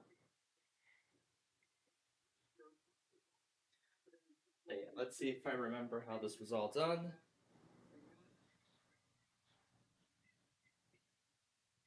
So,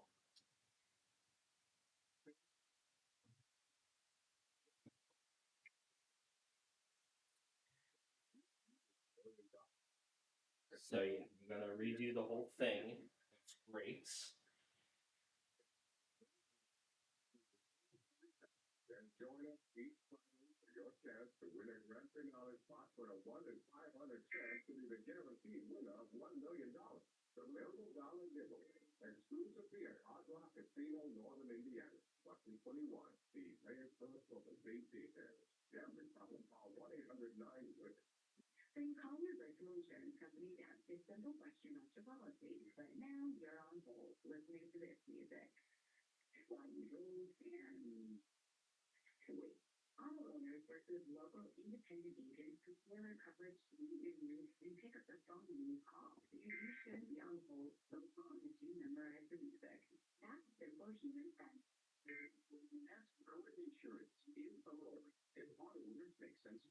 I'm correcting it.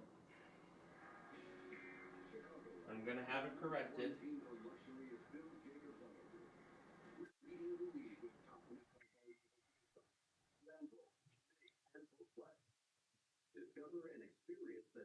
By the way, I'm gonna make it private.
So where did that appear? That's what I'm curious about.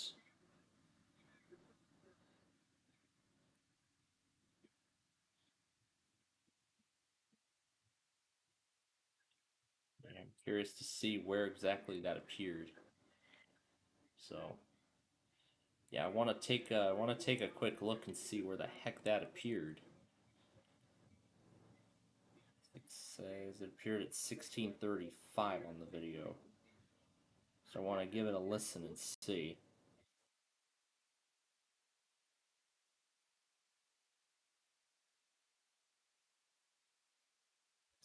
Oh, I see. So it must have been from one of the previous clips that I most likely forgot to trim. Okay. So in that case then I will trim that out. So in that case, as I redo it, I will trim that out. I'll make sure to trim it out.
Northern Indiana, the same exact sponsor as the White Sox.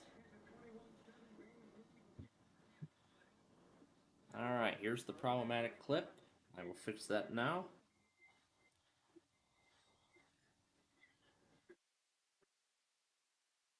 There we go. Alright, the clip has been fixed.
Alright, so the issue has been corrected.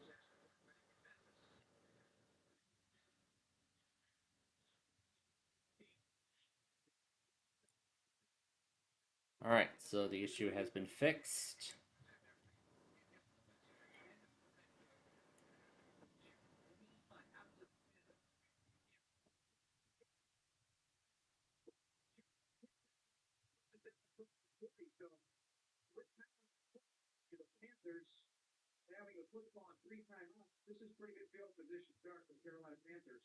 That was great grass from their side. Yeah, but the offensive line, they're going to break line of scrimmage knowing that they think that we have to throw the ball.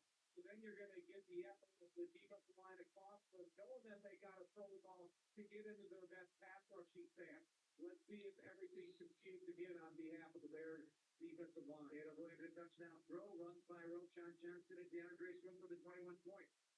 Here's Andy Dalton back to his right, three wide, flat left, snap, up the middle is covered. Closing down is Back in. Yeah, that's essentially the results of the retail demo in Windows 11 24. Release 24. I'll call it. I'll call it release 24.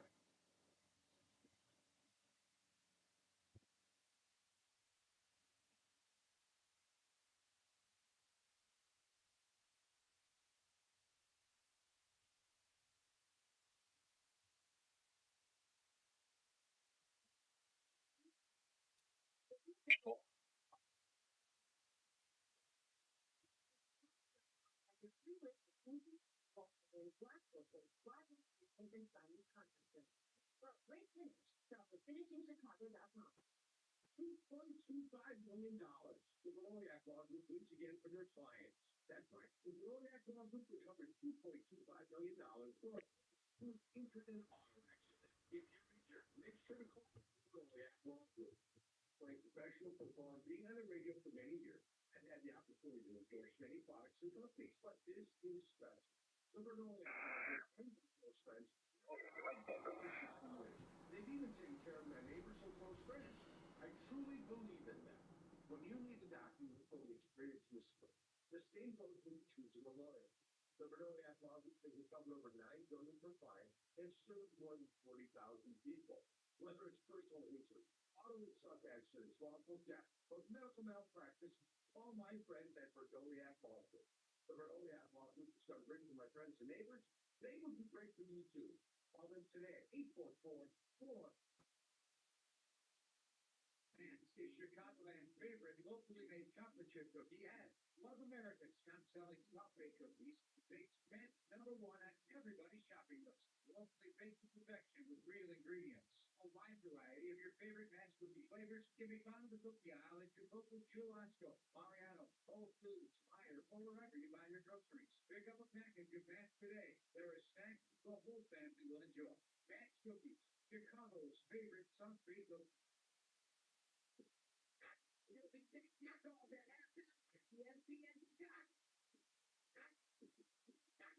J-Mac, so your favorite J-Mac will be found in Coachville and into Alonzo. We'll give it loose 21-7 Bears, but you got to dig in here, sounds cold. Milton has just intensified now into a hurricane.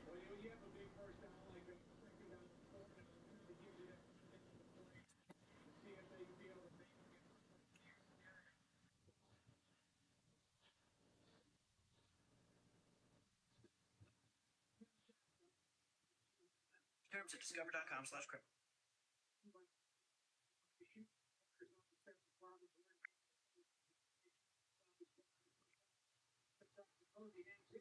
Survivor makes the tackle. Runner up to the 44-yard line. Make that by the shoulder. Pick up a little right there. He's Alert system. over to the left side of his body. Operational area. This concludes this emergency alert system test. For the Panthers, back to the shotgun, covered to the left of Andy Dalton, spot right Johnson, and Sanders back to throw down the left sideline up to the air. Get down there, Harry Stevenson. Typically, they're Nick with Jonathan Mingo. Then it's complete for the pick the Bears last three times the field. So he's like Harry because there was only a one and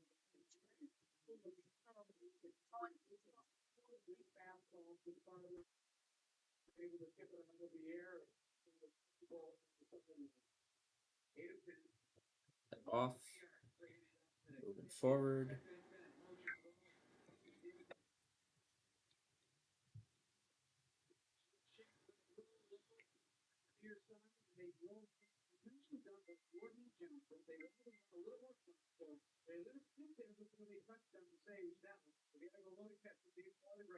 He does pick up 7 and it's third down, 3 to 5, 1 10 to go. Goes 2x2 and a back is right in. Here's the four-man rush. Here's their back snapped up. Shoulders drop to there. All the way to the end.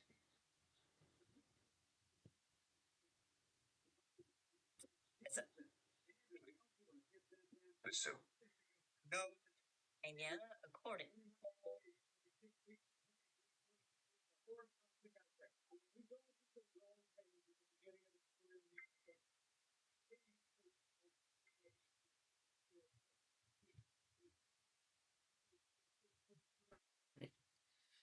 Looks like that's it for all the main stuff again.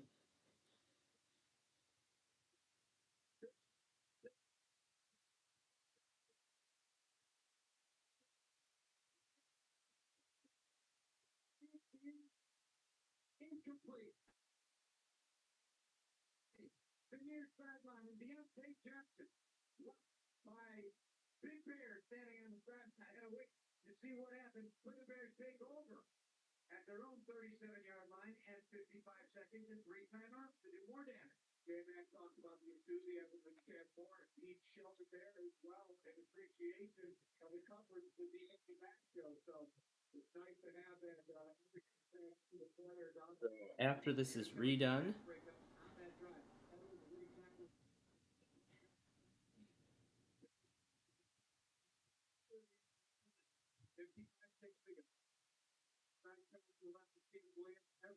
left side. The block takes over a man across the 40 to the 44-yard line. Does manage to get a little something. 7 Jenkins had trouble, I think. In goes Bill Murray. And Jenkins off the field after being out in front of that play with 49 seconds to go. Bill Murray, number 60. He's been with for a couple of years now. Bill Murray out of William and Mary. Played well in the preseason, 3 years with the Patriots. He's a former defensive line, very good defensive line career, including 19 sacks, 4 forced fumbles, and 10 block kicks. Yeah, you're not going to shift Matt Pryor to the left side. Bill will go in at the left guard there, and Matt Pryor will stay in there as right guard position, where he's growing and developing relationship with Darnell Wright and Coleman Jones. So let's watch Bill Murray throw up at the end of the first half. Williams now 145 to touchdown. 2nd and 5, 50 seconds to go on the half. So that motion left to right. Joins the slot to the right side. Safety's back corners off of the reminder. Play clock at 10. Snap to Caleb with a 4-man rush. Little chip by Swiss. Gets it more time. Comes into the middle and almost caught and intercepted. At the same time, Ian Allen, and then the ball was just hanging there for a bit. And in the vicinity of Carolina's veteran, Troy Hill, had a track at 3rd down 5. You know, the last converted defense to offensive lineman playing like right, and then 2:18 a.m.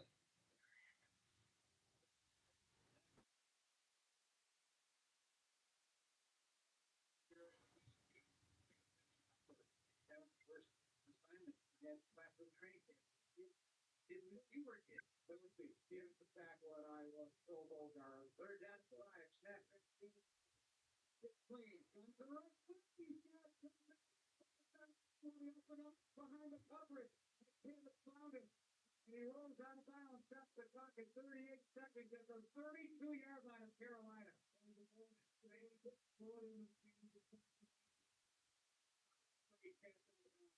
25 yards of the first catch of the day. 2x2, 4-man rush. Caleb Williams with a fake throw now, rolling right. Kind of buys time by using his feet. Steps out of bounds in front of an approaching defender. On the 29-yard line. Caleb Williams. This is what I have to say about his performance today. I think the first series, aside the first throw, could have been intercepted of the game from his first offensive snap. But the rest of the day, Beautiful. he's in complete control. All right. It's almost corrected and it's almost ready once again.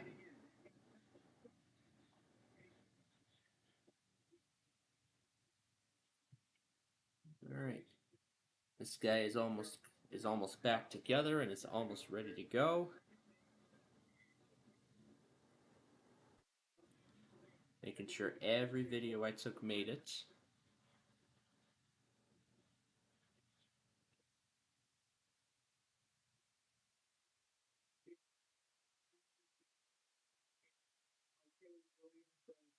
paid dividends for the last 2 weeks. And he scrambled 14 yards on 3 attempts. Overall, the Bears today have run the ball, not just with him, but they're approaching 100 yards. 97 in the first half. Carolina's got 75, but that's all they've done, really, in terms of the offense. The passing game has been muted, covered with a 38-yard touchdown to start the proceedings today, and a 7-0 Carolina lead. The Bears scored 21 unanswered and looking for more right here. DJ Moore drops to the numbers left. Paul Trement starts in the left slot. He'll now join the right slot. And a back on the left end with Caleb Williams checking out of this again with 5 with play clock. Safeties are back deep. Snap to Caleb Williams. Good protection. Lines it up for DJ Moore to the end zone. Here goes Steve Strike at a 30-yard touchdown. 27-7 Bears. Second connection of the day with DJ Moore, and the Bears are pulling away from the Panthers. What a great throw. Again, patience, time in the pocket, good protection by the Bears offensive line, and accurately in defensible position. DJ Moore, and then off again. Little physicality from DJ. Might push a little on Mike Jackson to create just enough separation to sprint to the end zone. What a strike on 2nd and 8. Perfectly thrown football. And stepped by DJ. It's in his area code.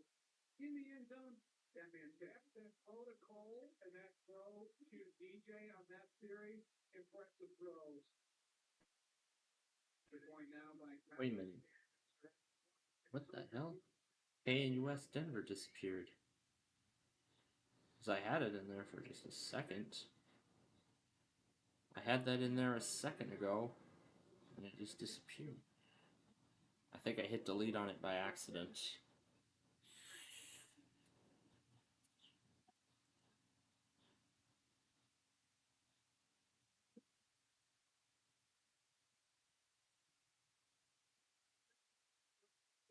In 31 seconds. You know, it's a lot of plays being run in this first half. This is the defensive 7th series of this first half, and there's a lot of action on both sides of the ball. Initially in the game, Andy Dalton came down and wanted to take some check down passes, and he's an offensive and the coverage. And then the Bears line to give the Bears offense everything and offer them. All right. There we go. That's been re-entered. Everything is almost accurate now.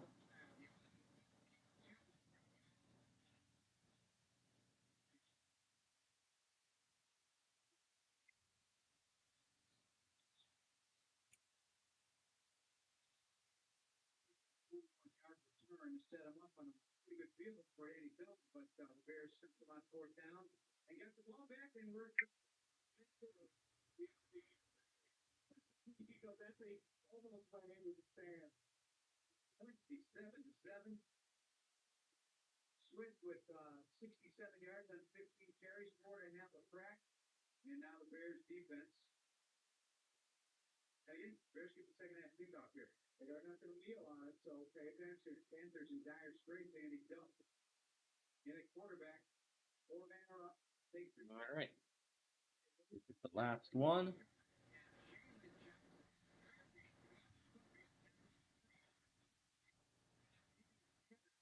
He's 6'4", and his team is pulling down up and kept to put him down. All right. Let's verify, make sure everything's in there.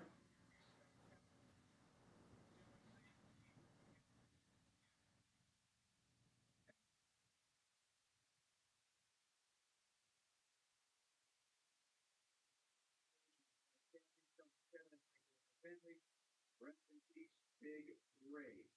And condolences again to the family. Our own National Bank Halftime Report. Jason McKee. All right.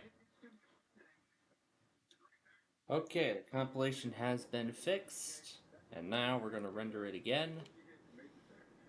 And this time now, everything should be correct. Everything should now be correct. But I won't remove the original until. But I will not remove the original until this updated one is confirmed good.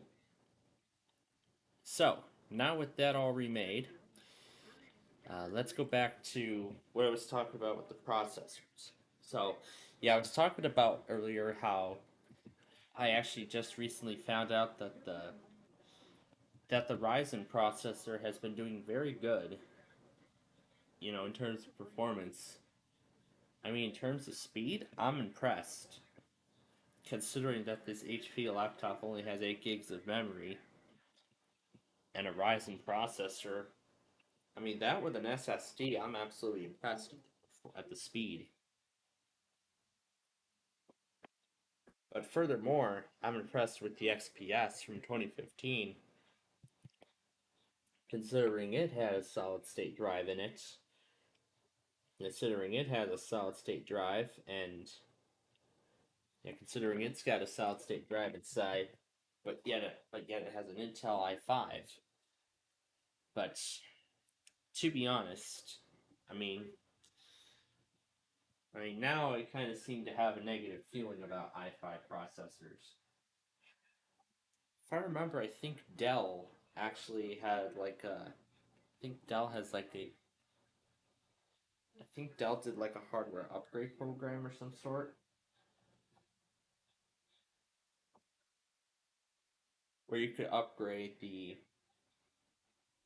Where you could upgrade the i5 to an i7. Yeah, from an Intel i5 to an Intel i7.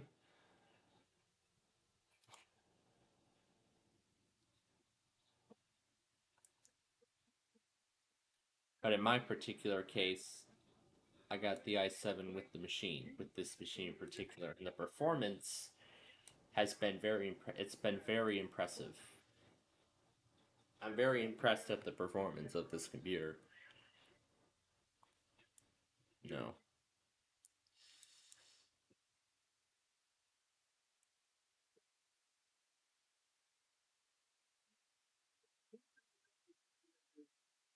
So this really just breaks up the run for you know, and do a really good job just the run there. So let's figure it out. Anything, TJ? Coming up next, Mark Tillman and a half minute show with your phone call. 27-7 Bears. 1.5 minute look for the Bears Radio Network. Yeah, I really like the history thing. So we can go all the way back to see what 294 was like back in 1985. Ooh, wow. The next date would be 1999.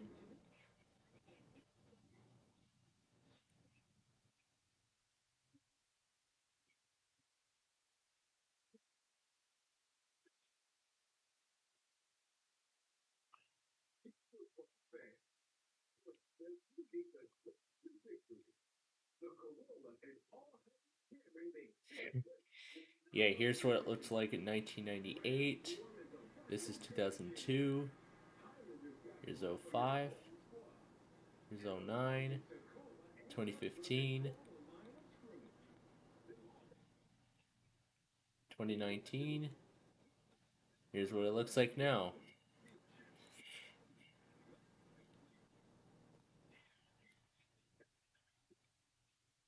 Let's see what this section looks like back in the day. Here's 2005. Let's go back to 1998. So, what was it all like back in the day?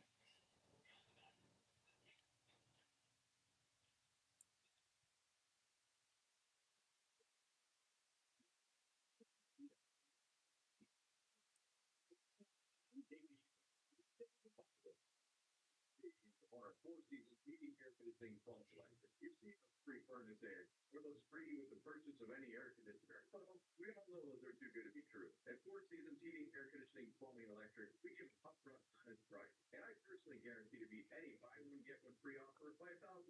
Guaranteed. That's right. Any free furnace offer, I'll beat it by $1,000. Guaranteed. So call today. For a reason. Call 866 for a season. I don't think those power lines were there initially.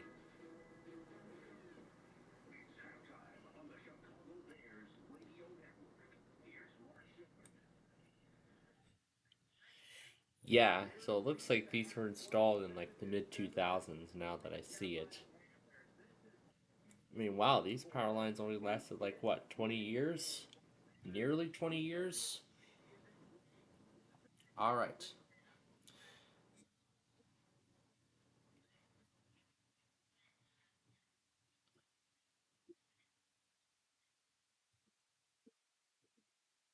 All right. 2024.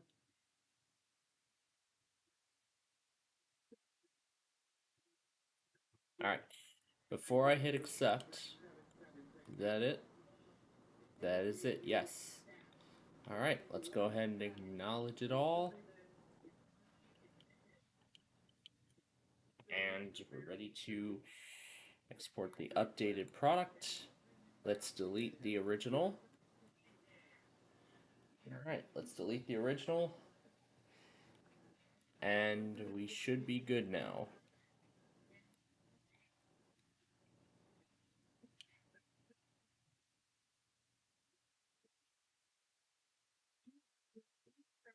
That feels pretty neat to see what everything looked like back then. To see what everything looked like back in the day. Ooh, look at this. Look at this. An old photo from 1993.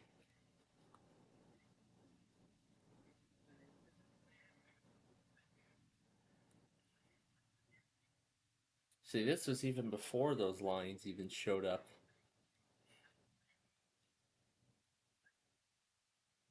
We could go back to 1985 and we could see it's like all blurry.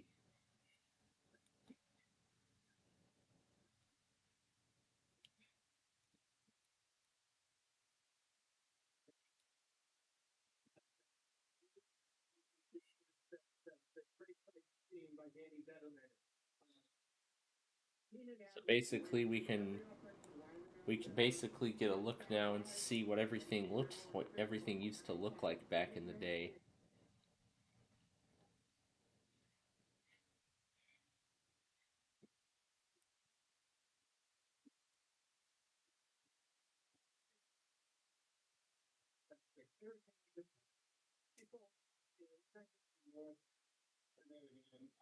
DeAndre Swift, man, worth every single penny we gave him. I mean, the offensive line is blocking. He's going north south now.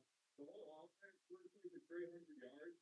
We couldn't look any better. This is everything we envisioned by the Bears offense going into the season, and now we're finally seeing it.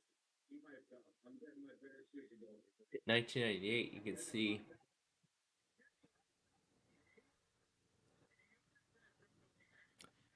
those towers look so much different now. And then here's 2002 when these were installed in its place, and they're still there to this day.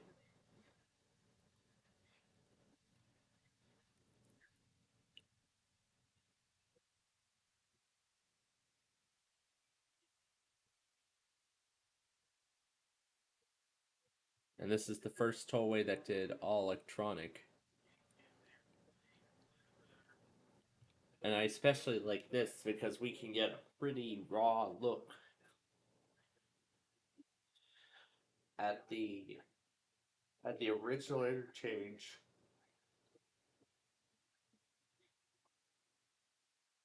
At the original interchange with the I-355. Yeah, this is the original interchange.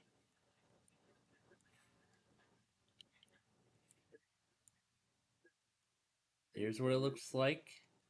Here's what it looks like without it. Look at that. You folks can see the difference.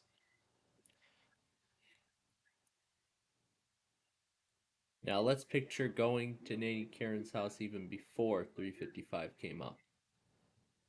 This is Cougar Road. Here's where 355 is now.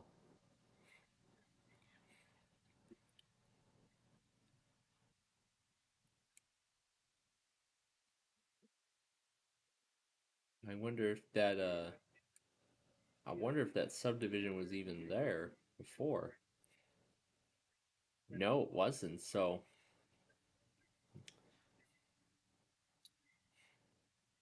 I don't think it was. So when was that? Oh, so it looks like this subdivision development that Karen is now actually went into development around 2004. And then here's its completed product in 2006. Here's what it looks like today.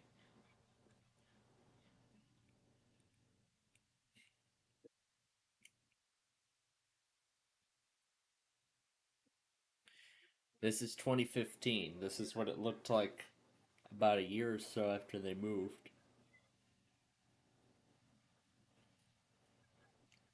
And the subdivision has nearly changed ever since.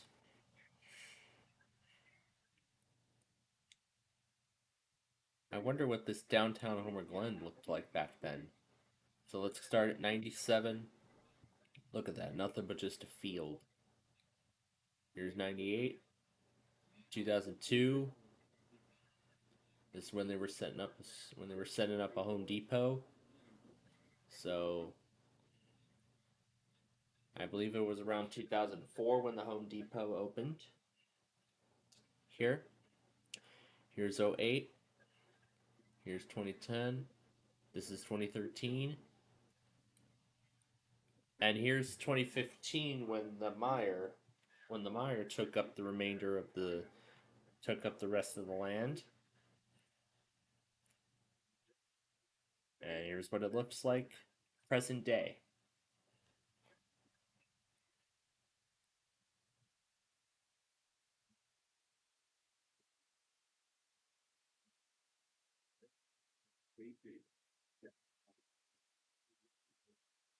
So it looks like the playground was just installed recently. So it looks like the playground showed up in 2024.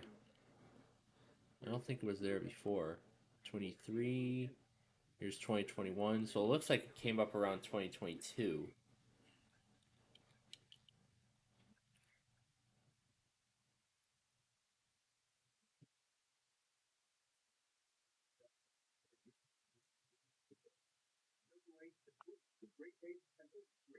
The Miller Brewing Company would like to issue a collection. Miller Lite is brewed to be less filling. What are you doing here? Miller Lite tastes great. Look, I'm just reading the script. It says less filling. No, my script says I said. We'd like to apologize for the previous announcement. Miller Lite is in fact less filling and tastes great. Ambition only to buy. But this is pretty neat just to see what everything used to look like back in the day. There's 1998. Here's here's what it was like in 2002. My gosh. I mean, it just feels so amazing just seeing what everything used to look like back then. How long has Chicago Ridge been around? Wow, it's been around since the 80s. And go back to 1985.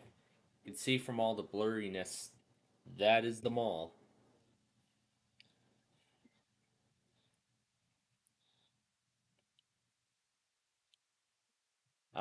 MLS, I think you're a little too late. I had already finished the video, so.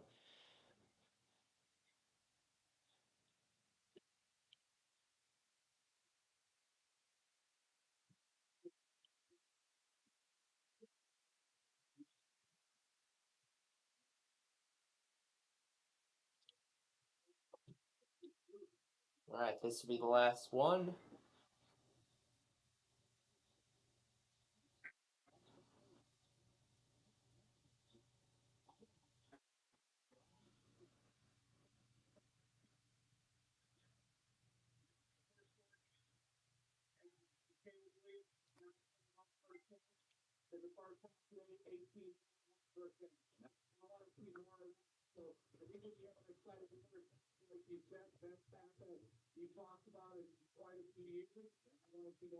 Yeah, it just feels so amazing to see that the Chicago Ridge Mall has been around longer than I am.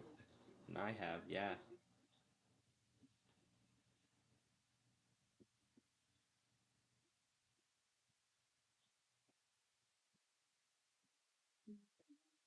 Second, second, pick up will be brought to you by Great Clips. At Great Clips, they save your haircut details and quickly. So I remember the All right. we know exactly how to bring your That will be the last thing. today. Great Clips is gonna be So that will be the last thing. And that is it.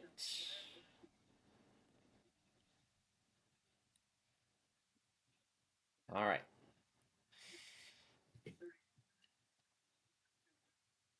I wonder how long I guess the Chicago Ridge station's been around. Yeah, it's been around all these years.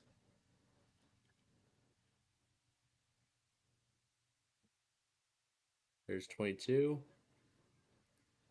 Here's May of 2023. Has this Southwest Highway Bridge been around? Of course it has. It's been around the whole time.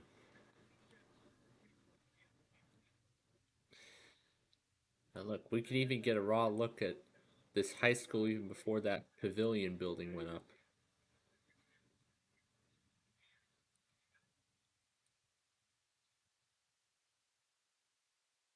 You can see where the tennis courts were. That's where that pavilion art building is now.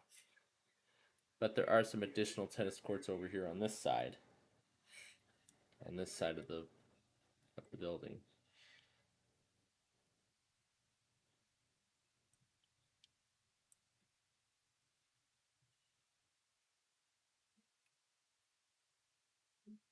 But like I said, it is just pretty cool to see what everything used to look like back then.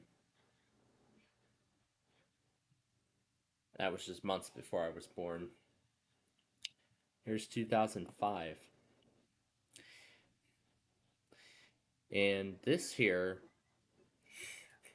when we look at it from an aerial shot, this was Nanny Karen's old house. I mean, let's go through each year and see how much it has changed. Here's December. Here's August of 2007. Here's May of 2008. That looks like the car. But my God.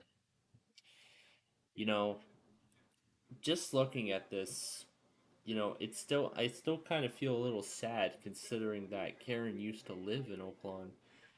Or I should say the Lawn of Oaks. That's how I called it now, but well, either way, same thing. But when I look at all this stuff in the past, or to even just see it again in the future, in the present, I still kind of get the feeling that I can picture Nanny Karen used to be there with me when I was used to be in that house with me when I was little. I mean, it's just so bittersweet, but some point, at some point we could, but well, I mean, I have went by this house many more times ever since they moved out. But just seeing what it looks like now, I, I, I still feel I still feel very sad that they used to live there, but not anymore. But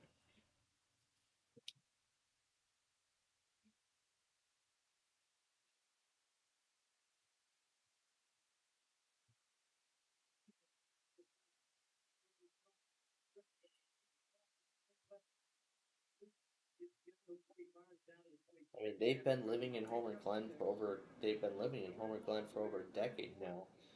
Well, actually, almost a decade. So next year will actually be their 10th year living in Homer Glen, and I've never actually pictured a relative living just off of 355, which again I feel is very unusual. But at the same time, too, it just feels a little bit. It just to me feels it just feels so bittersweet. Just seeing what everything used to look like back then. Here's June of 2010, and then we go to 2011 when the Guppies first came around. Here is March of 2012. Here's April 2013. And we can go to. Oh, looks like it won't let me. Okay, here we go. April of 2015. This was after they moved. And you can see not much has changed since then. Now let's go back to the present for a moment because here is where that hot dog stand used to be. I wonder how long that's been around. So let's go back to 99. You can see it's there. 2002. Here's 2005. 2009. 2018. And then 19. And then 2020. It's gone. Yeah, it's so sad that hot dog stand is gone, but I really enjoyed that hot dog stand. I really enjoyed that hot dog stand when it was there.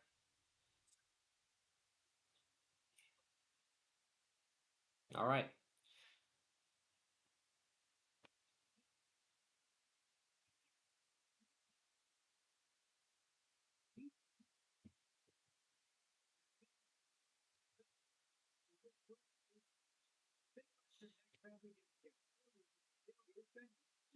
All right. This will be the final product, no doubt about that.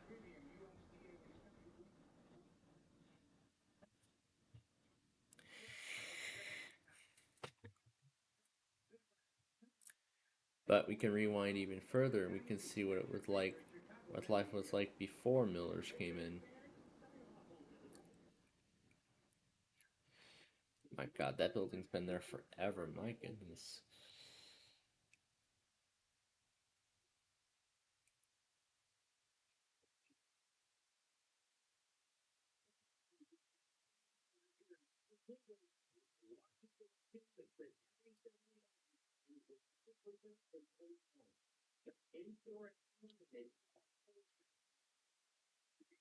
This is 95th and Southwest Highway.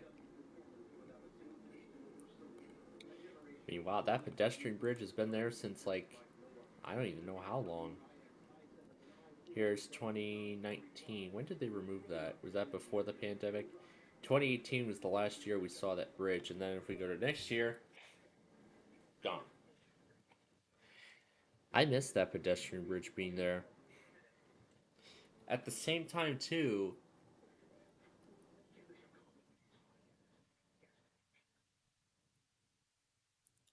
I feel it was kind of stupid to remove that, considering Southwest Highway is a very, very busy road.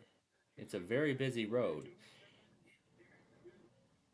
but at the same time, too, there's crosswalks over here.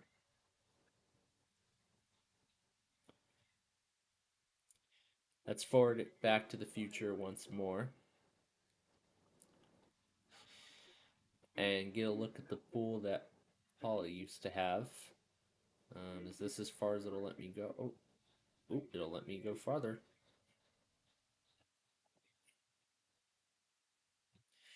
We call this, we're gonna call this Paul's Backyard Evolution. So let's go back to 1985. Okay, let's start with 99. Nah, never mind. So 2002. They didn't have a pool in 2002. But then if we go to April of 2005, now I don't think that pool was 20 years old. And I think it was, let's see, let's go to um, August of 2007. That's actually how long they've had that pool. So they've had that pool for like, they've had that pool for 13 years before it finally, yeah, they've had that actually 14 years because it finally gave way in 2020, in mid 2021. And since then, there has not been a replacement. Which I do feel very sad that they never replaced that pool. That they never got an updated pool, but and that was like the last. That was the last good pool there was that we would regularly go to.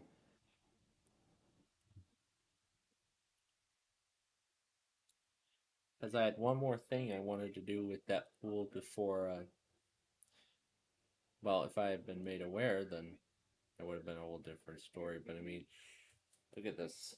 Here's May of 2008. Here's 2009. Here's 2010. 2013. Look at that. This is April when all the pools were shut down. Here's April 2015. Here's 2016. That pool is gone. 2018. The rest of it's been removed entirely, and it looks like some tarps going up. I don't know what that's for. And then it got removed. 2019. You can't see it from the awning, but there was a hot tub there. 2020.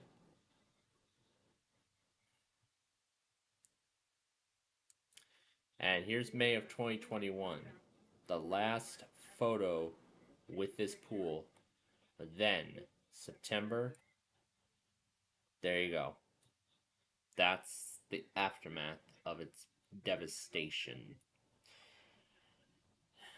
And I felt kind of sad. I felt very sad when I heard the news. And then if we go to June of 22, you can see that that's what's left of it.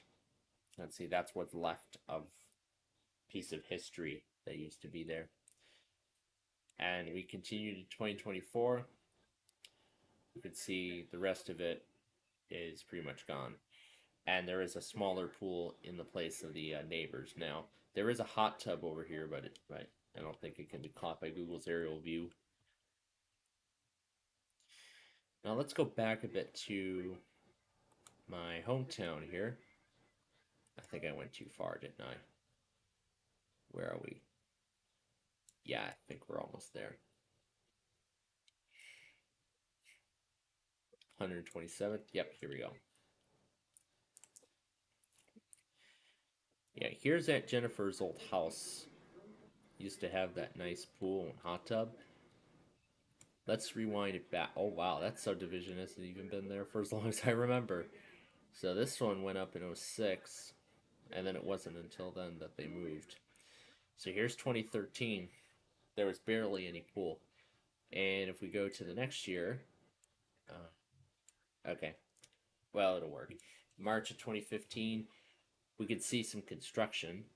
And in May of 2016, we can see this is the pool. And I don't think the awning can be easily spotted. No, it can't be spotted through the aerial. And of course, it has not changed since then, although the neighbor has gotten a similar pool, and others have gotten pools as well. And here was 2021, the final year that we would have this pool. I mean, I visited, I went to this house and did all, and went in this pool dozens of times when they lived here. But it's such a shame they moved out to Charleston now. But furthermore, I hope they're enjoying life in the I hope they're enjoying their new life in the Palmetto State. Furthermore, but if we continue further down the road, this is where the my dentist is. I wonder what it used to look like. When did this building go up? Oh nine. So it looks like 2009, 2011 was when it went up, and then more followed suit in 2011 and 2012 in the years after. But I'm sure Nabby's has been here forever. We haven't even went back to that restaurant in oh God knows how long.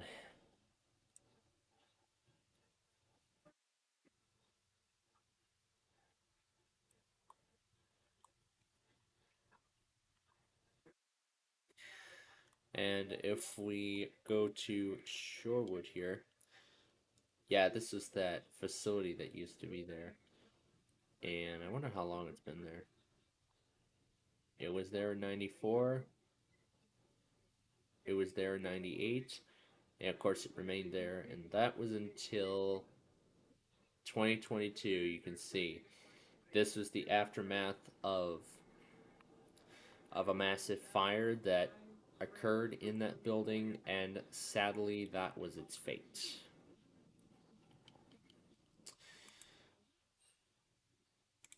Yeah.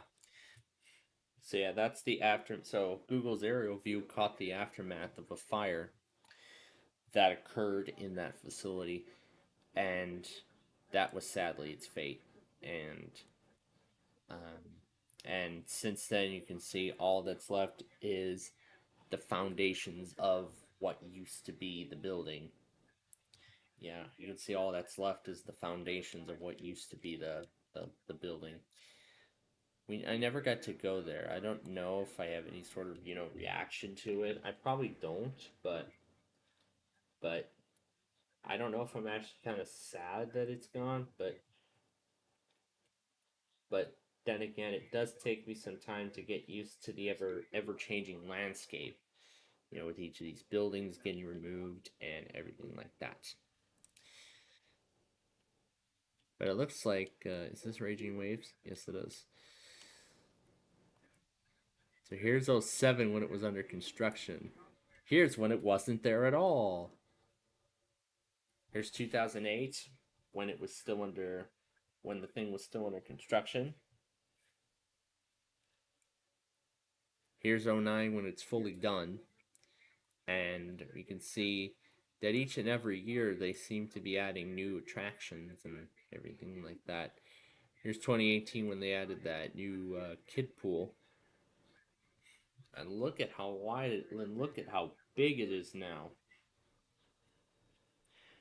My God. That is now an absolutely gigantic facility.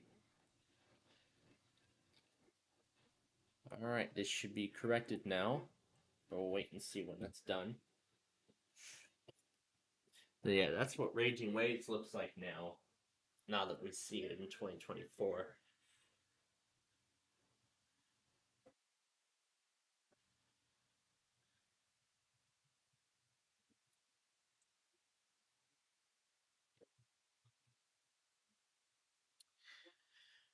I mean, my God, I haven't been back to Raging Waves in forever. I would love to go. I would love to go back someday. All right, with the video done. At this point, the claim should be removed now. Should have corrected it. So hopefully there shouldn't be any more. There shouldn't be any problems on it now.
All right. All right, back everybody. Sorry for the delay. And there we go. Perfect. No claims. I like the outcome.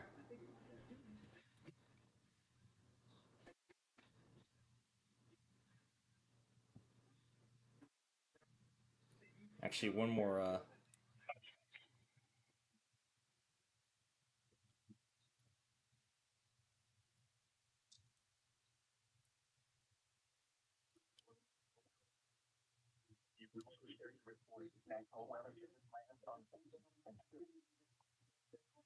All right, one more change we'll need to make, and then I'm gonna have it finalized after that. So,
let's try that again.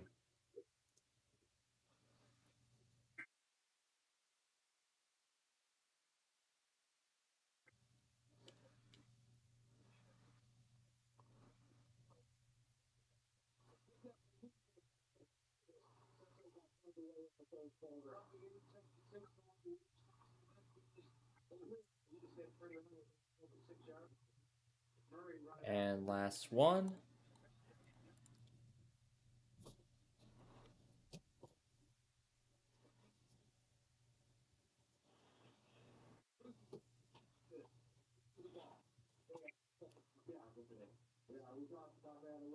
All right.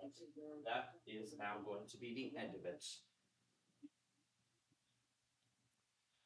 Okay, so with that, that's it. So everything is all set to go for next semester, or for my third semester. No, this is my third semester of college. So the spring 2025 semester will be my fourth semester at the college. So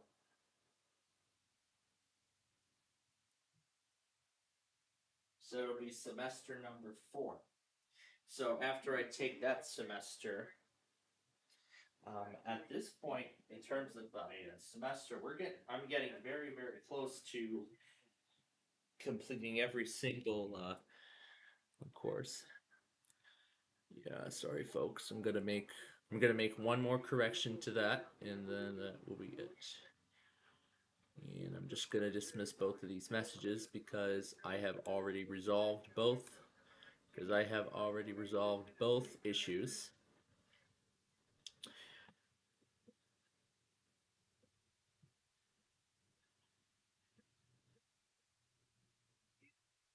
Now, in the past, those tests have managed to go through my log, but I'm not sure why John started doing this. But if we look here at the main, could see that even non-local entries, it says crawl log only. And if we go here to Pennsylvania, you can see, look here, it also says log only. So I'm guessing what John has set up on his main is that he only does log only. He does not send the he only logs non-local tests.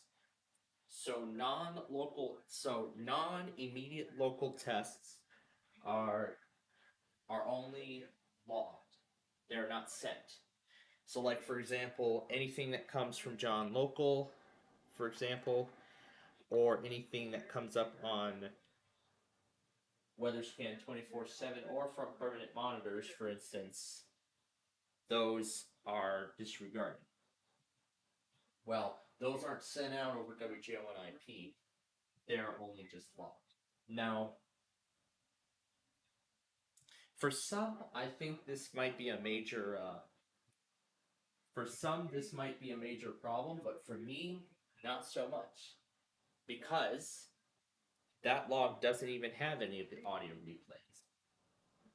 And I can take some of the locals. I can take some of John's locals and put those in my log. I can take some of those locals from John and put them into my logger at some point. Now, anyway, the other thing I was going to do is mark down stations we have already tested. In fact, some of which you may have tested last night. JFK AM, not their honor, by the way. Who else went to this? I saw Walgo. WWKL just went. Is that it?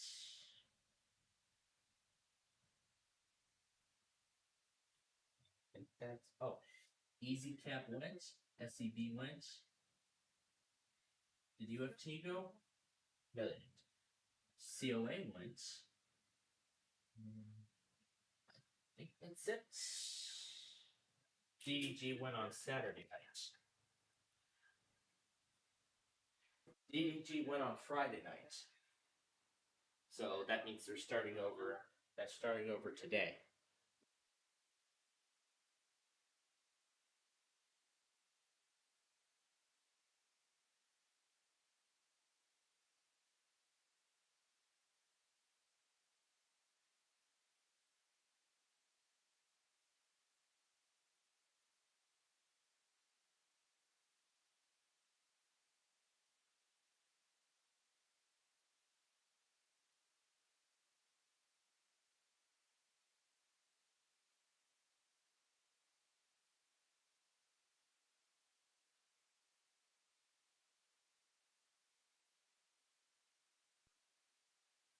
Yeah, also forgot something else. Okay.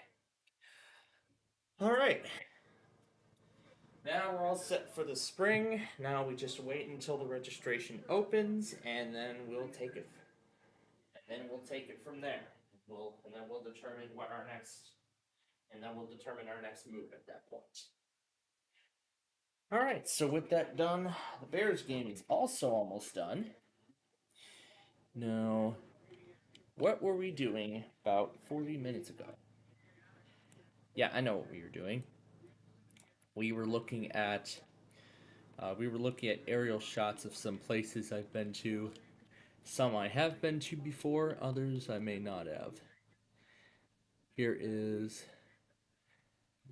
2005. When did this place show up? It showed up in 2002. Interesting. If we go over to Route 30, right here. So it looks like this fun center also showed up. 99.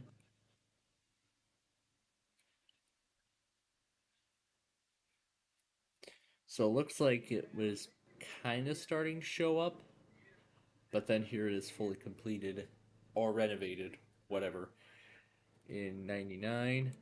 Here's 2002 with the mini golf aspect. And we'll keep going through the years, and my god, I have not been to this place in ages. I don't know if ages would best describe how long I've been how long it's last been since I've ever been to that place. All right.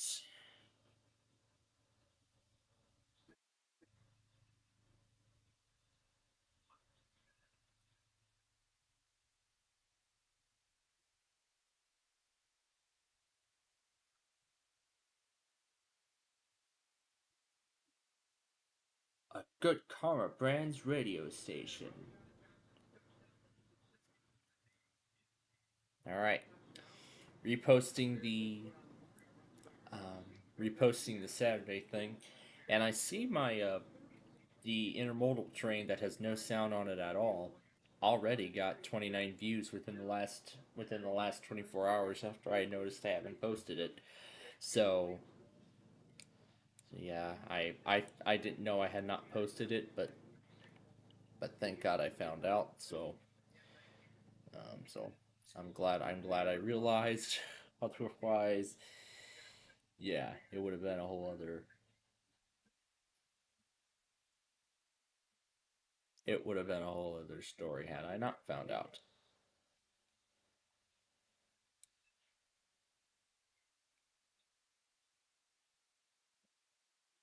Defensive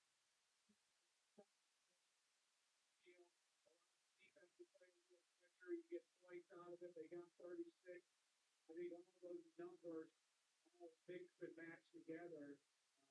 It works out the Bears' favor for sure. Bears So the Bears are leading 36. Right now, there's less than 5 minutes to play in the game. So less than 5 minutes to play in the game.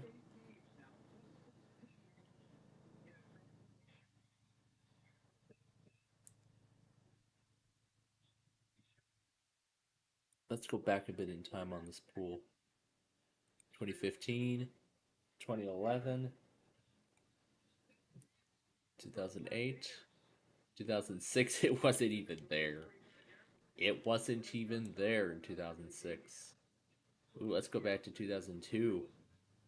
Ooh, it's nothing than just a plot of land. It's just so neat to see what all of this used to look like back in the day. Back when. And now where's the cow?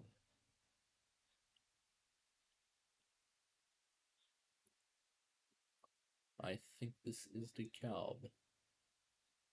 So let's zoom it in. Yep, here it is.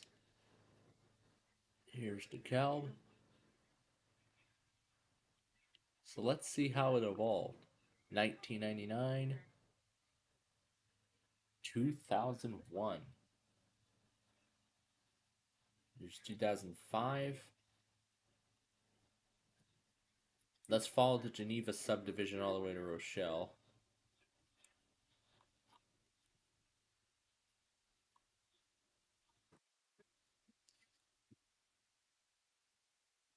There it is. Here's the railroad park. This is when the old BNSF signals were still up. And let's go to 06. Here is 2007. Here's 2009.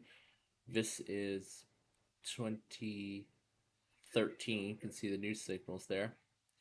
How long were those new signals installed? I don't know, but I mean the shot is it's a very blurry shot, but yep, I had already taken care of that one, so I don't need it again. It went under the local backup filter, so as I said, I've already taken care of both, so I don't need to, do them again and whatnot. So I've already finalized it at that point. So let's go to 2005 and just look around other times and whatnot. All right. So looking at the spring semester, once again, the majority is going to be evening focused. So at this particular point in time, so it's looking like at this point,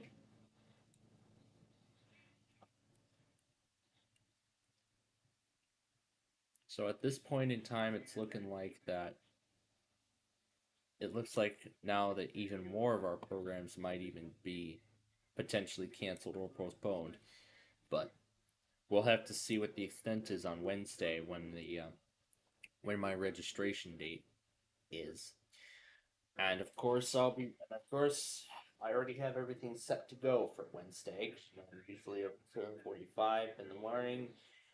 brushing my teeth, getting ready to, getting ready to get on the air and start covering all the Wednesday's tests and everything like that. But now I'm going to get a whole new task rather than setting the rather than well now I'll be but now my other task then is just pushing a registration button. Yeah, pushing a registration button in addition to starting our Wednesday show.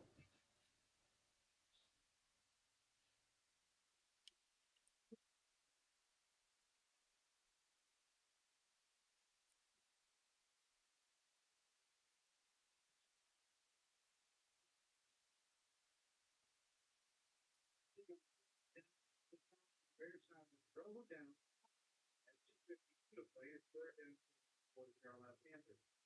But Domingue is getting a chance. So this is how far that Canadian national line goes when it comes out of Chicago, which I find pretty unique. Now, furthermore, what was that special weather statement about? I wonder. So, I think it has expired already. Yeah, the special weather statement is for elevated fire danger, but I don't think there's any way I can disable it. So, I'll just leave all the pictures and such at the default for now, but then I will be I'm gonna leave all the pictures and everything like that at the default for now, but then eventually a little later on I'll end up setting them all back. And looking at the day one, it looks like we still have the slight risk. So once again, I'll slim everything. So once again, I'll trim everything down. So it's just so that way it's just the ERN participants and those weather radio stations.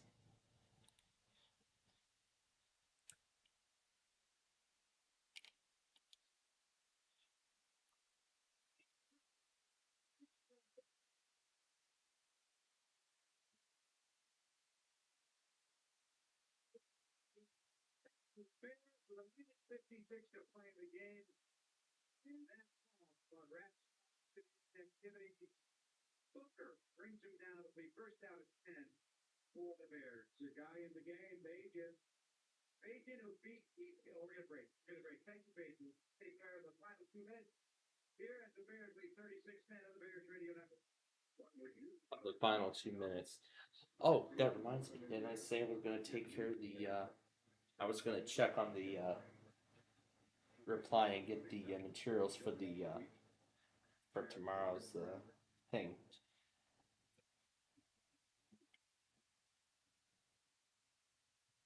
So yeah, I'll so yeah, as we're down to the final 2 minutes of the game, this is pretty much going to be the last task we'll be doing here with you all today, and then after that, that'll wrap things up here for our coverage of Bears football, and also the debut of our new info center live card. ComEd Powering Lives.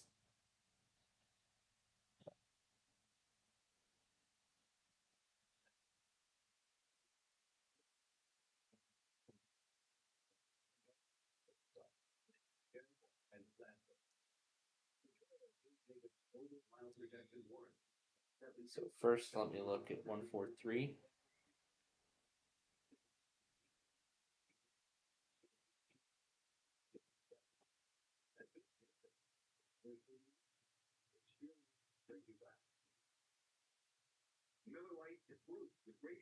Let me see if other replies that came in.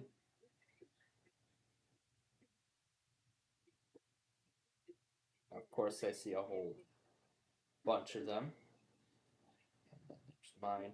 So it looks like two more have submitted theirs. So I'll get that taken care of after I grab the materials for for let's go to.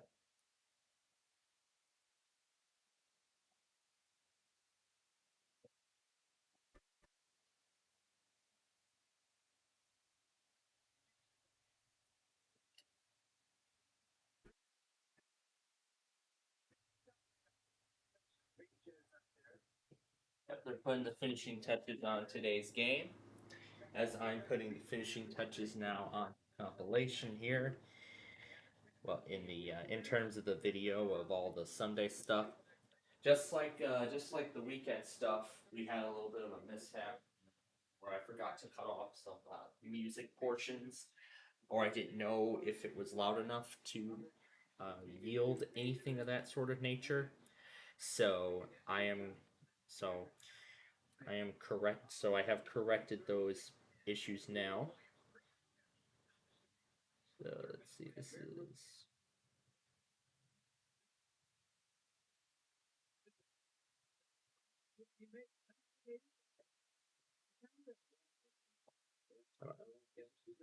So I'm gonna grab the. So I'm gonna grab the project documentation.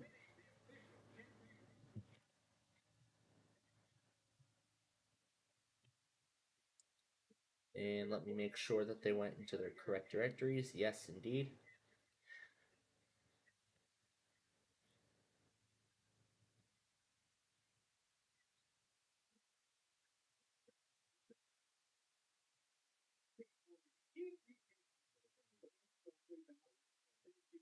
All right, so this is the. So yeah.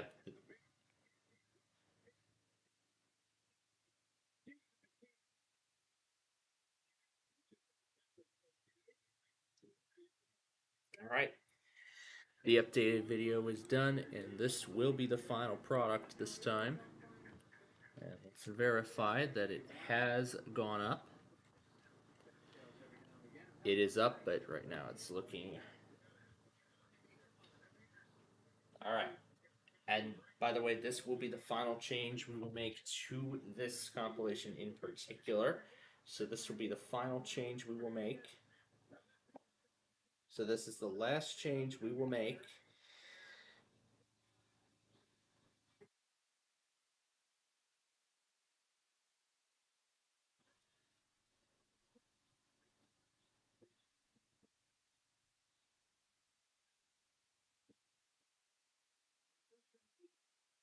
They protected the football player and he was in control. In control. Outstanding job by Caleb Williams today. And the Bears are 3-2. We fly tomorrow evening and head to London. Bears security is tackling somebody on the field, I think. Now, Oh boy. anyway, 36-10, the final score here at Soldier Field. Great day for Bears fans. Great, great atmosphere. And the Jacksonville Jaguars, they were big winners today. Jacksonville put up some points, 37-34. Yes, they were. Yeah. So we beat the Panthers today 36-10. And next, and this is week 4. This is week 5, actually. So, next Sunday, week 6. I can't believe this, but the game is actually going to be taking place all the way from the UK. Yes, they're going overseas to the United Kingdom for next Sunday's game. And guess what? 8:30 a.m. That's when it's starting. Because I believe in London time, I believe that's 12 noon. Is that 12 noon London time or is it not? But regardless, it's going to be kind of strange. But regardless, it's going to be kind of strange having breakfast on Monday morning and then listening to the Bears game, listening to the Bears while driving to work. That's going to be kind of it's going to be kind of strange too. I think this is the first of its kind this year. And then week 7 is an off week, it looks like. And then week 8 will be back at 12 noon. Once again, back at 12 noon. So that's what the schedule looks like for the Bears. So after London, it'll be our off week. So as for us, it's not going to be for quite a while that we'll get to do another Bears game. So all right. So just like that, the thing is done. So now I'm going to go ahead and save that to its proper directory. And I'll just give that as much time as it needs. So now, folks, we have some final tasks here to do. And that is to clear the rest of all of this stuff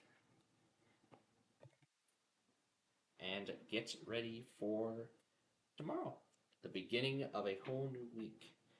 And my God, I did not even flip the wallpaper this morning. Probably because we were so late and we were so eager to start. But now I'll clear the Pacific video now that that's up. Why is there still stuff from last week? Did I not delete those? How did those reappear? Especially this one. There we go. I think that's it. Okay, so now for the last task. That is to apply to this last comment.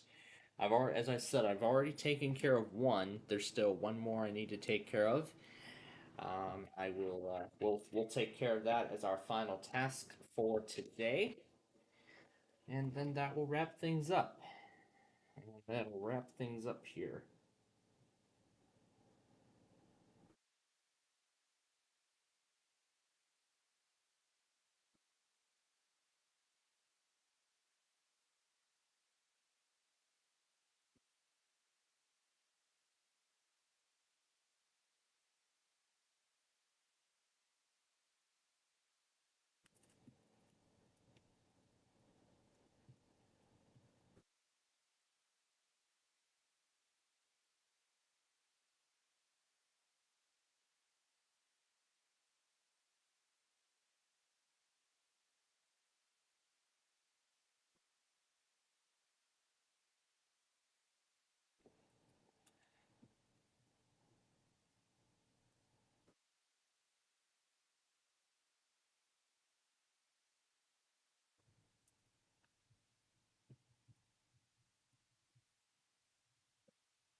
Alright, that is the second and last reply. I just want to make sure I did 2. So that's 1, that's 2. Okay.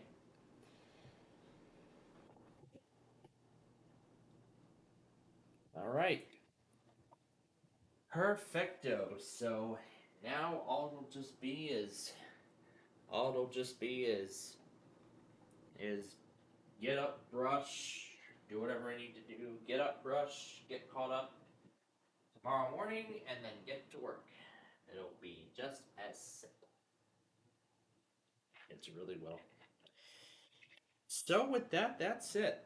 That's going to complete all of our Sunday tasks for today, as well as completing our Wait, Don't Tell Me program here this morning, or this afternoon, I should say. So I'm going to complete clearing all of this stuff out. So I'm going to finish clearing all this stuff out, and then as soon as I've cleared everything out, then we'll have some nice new stock ready for what next week we'll have in store. And also don't forget tomorrow we'll have the new. We will also have new graphics. So I'm looking forward to seeing what the new graphics are going to look like. Hopefully they'll be good. And also one final thing is I'm going to go ahead and get this ready to be trimmed down. So I'm going to make a backup copy of the original configuration, so that way when her nonsense is done, then we can revert everything back to the way it was. So I'm going to make sure to keep these 4. I'm going to take out everything else.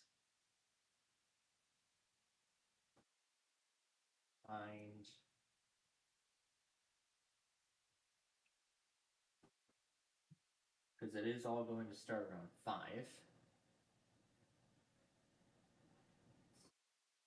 So all this.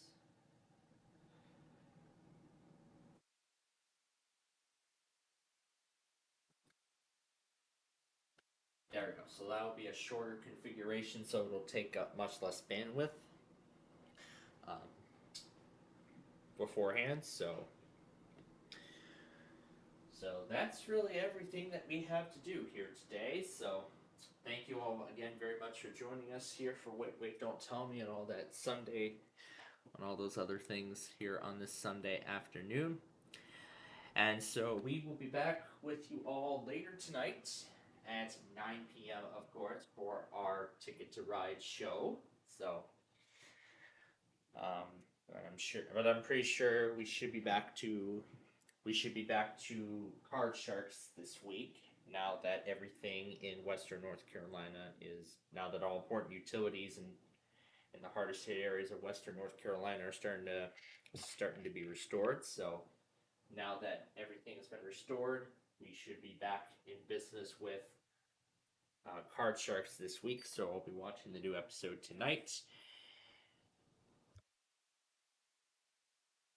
Well, she didn't even let me finish. Anyway, so I'll watch that tonight if he remembers that everything's back online. And then I'll be back with you all tonight at 9 for our Ticket to Ride program as we get ready to wrap up the weekend and get ready for what the new work week will bring. So until then, I hope you all have a good rest of your Sunday, and we'll be back with you all later tonight for a Ticket to Ride.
Divine TV.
One,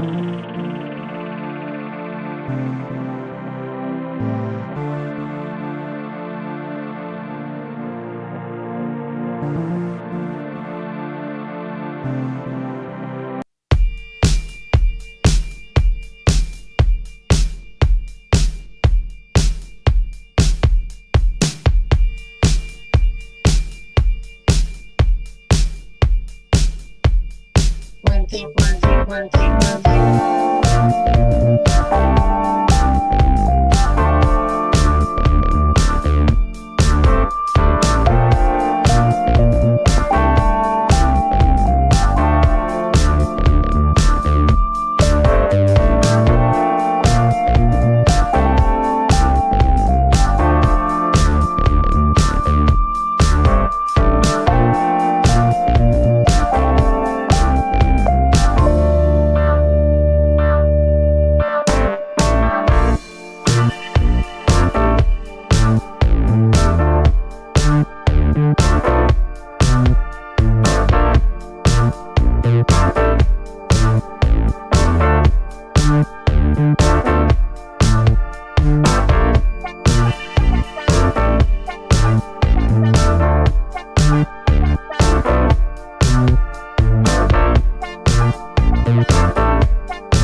Decelerating.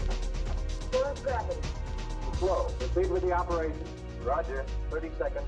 Position 42 north, 58 minutes. 59 minutes, 43 north. Locking and lock. Decelerating. Force gravity. Slow.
If there's an iced tea in that bag, could be love.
insanity.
Okay, good evening, ladies and gentlemen. Hope you.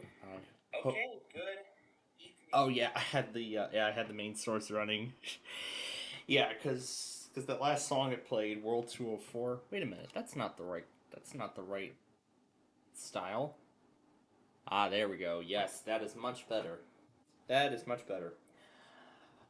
Okay, so we're gonna get to our Ticket to Ride program here in just a few moments. But before we do, I do have a couple of things I would like to mention here. So either MPG forgot or his internet service is still out. It automatically refreshes the browser tab every 30 minutes.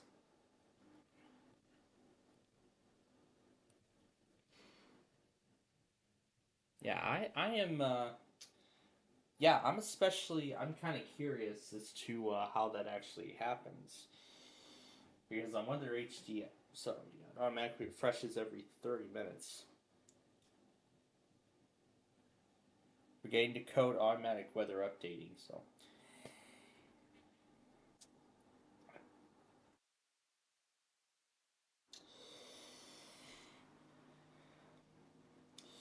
yeah, yeah, I noticed that too. So, well, you know what? That actually could be pretty good. So, but I mean, good thing I brought that up because I was quite curious. So,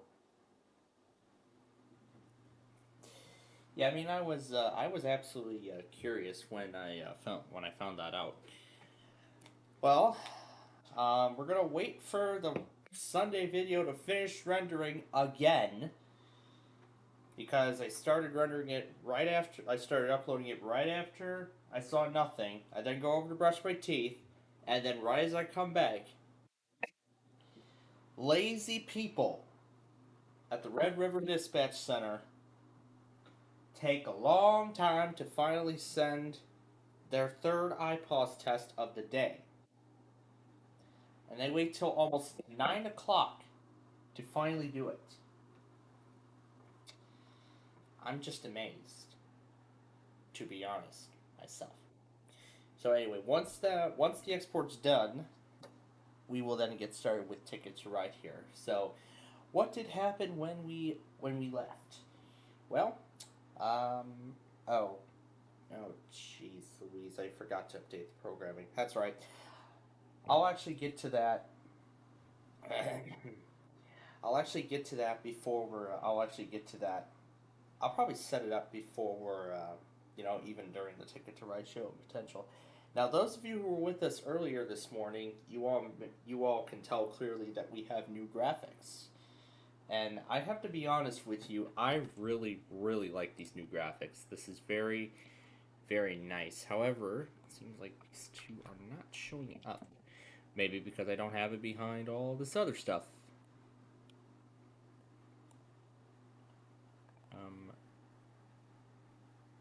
Okay. Alright, it was working. I mean, I copied over everything and it was working fine, so how come it's not working now? Where's even the text?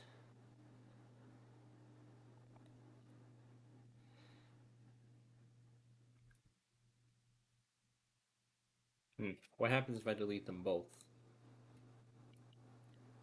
They're still there, but I don't. But I'm pretty much going to need to make new copies. Well, I probably won't even have time to get to that tonight. But you know what? Maybe I'll.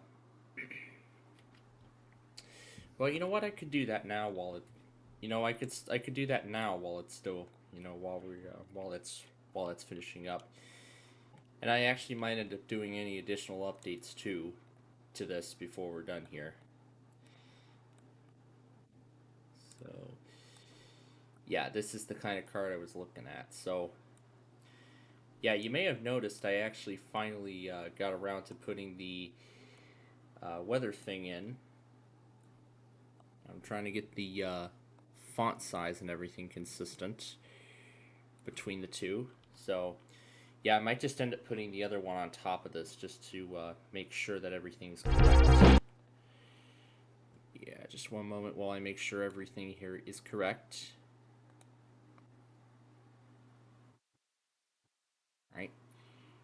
How come these two aren't working? They were literally working just a second ago. Or did it just disappear? It probably disappeared. But when I hit undo, it should be able to bring it all back. Yep, and they're back. Well, okay. Well, that's an interesting way to start the show here. All right. Now let's start the game, and I'm going to also start rendering the video. Nope, because we're gonna start from scratch. And I'm gonna leave this on the side so that way the upload can continue while we play. So you may see the upload progress as we go. All right, now that is officially the final product. So let me go to the main channel here, manage videos. There we go. I'm gonna keep this on the side, and also so you all can see the progress too. All right. Now let me get the restream window on the screen. And there we go. Now you can see the board right over the card. Beautiful. And now with that, we're ready to play. However, I'm not sure if that's a bug in the code or something. I don't know if that's a bug in the code of the game or something like that. I don't know. Well, anyway, here we go. These are the routes we're going to play for our first game. I got to make sure I keep this on the screen.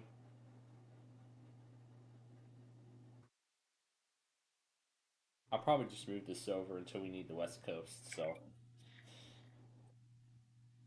Or, I could just move it off to the side, and as long as it remains running in the background, it'll do the whole preparing and uploading thing. Yeah. Because I noticed it wasn't doing that, like, the past few times that I was touching that.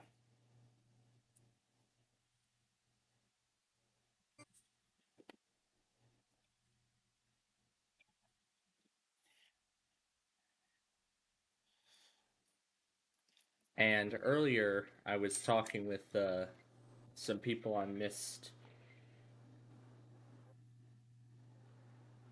Now, the last update was 2 weeks ago, so it looks like it must have added the auto refresh every 30 minutes. I haven't seen. I don't know if the auto refresh actually works because it seems well, either that or I was not paying attention. Um, Pittsburgh, you're a little too late. I had already finished the video. It's final. Ticket to Ride has started. So you're going into the next. You're gonna go into the next day's video. And besides, I actually have all of the monitors ready to go for tonight. So I have all the stations ready. And if it's just gonna yell at me saying too many files open, I'll take some out, and I'll take some stations from Illinois out and whatnot. And so this week we are going now in terms of our loggers for a test this week. We're gonna try this whole thing again. We're gonna try again with the idea of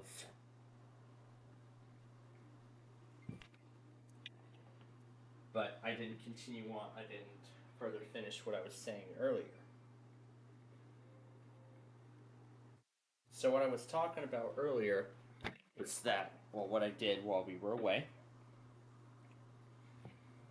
Of course, you saw this week's AFV. So we saw tonight's AFV. And that was actually followed by ABC's Wonderful World of Disney thing that they do every Sunday night, right after AFV. This week they aired the 2023 remake of The Little Mermaid. I never saw the original, and I was going to see the remake, but I mean, I only saw the first part of the remake, but I didn't even bother watching the rest, so I just said forget it after that. So, we saw AFV, did some final changes with the Sunday thing, so everything is done, all back in place, and I also came across a rail cam out of Japan. Apparently, what it looks like, if I found a rail cam out of Japan, it looks like it's overlooking a train station of sorts.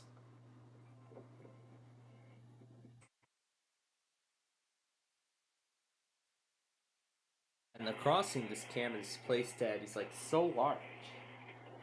It's got 9, I've counted up 9 railroad tracks.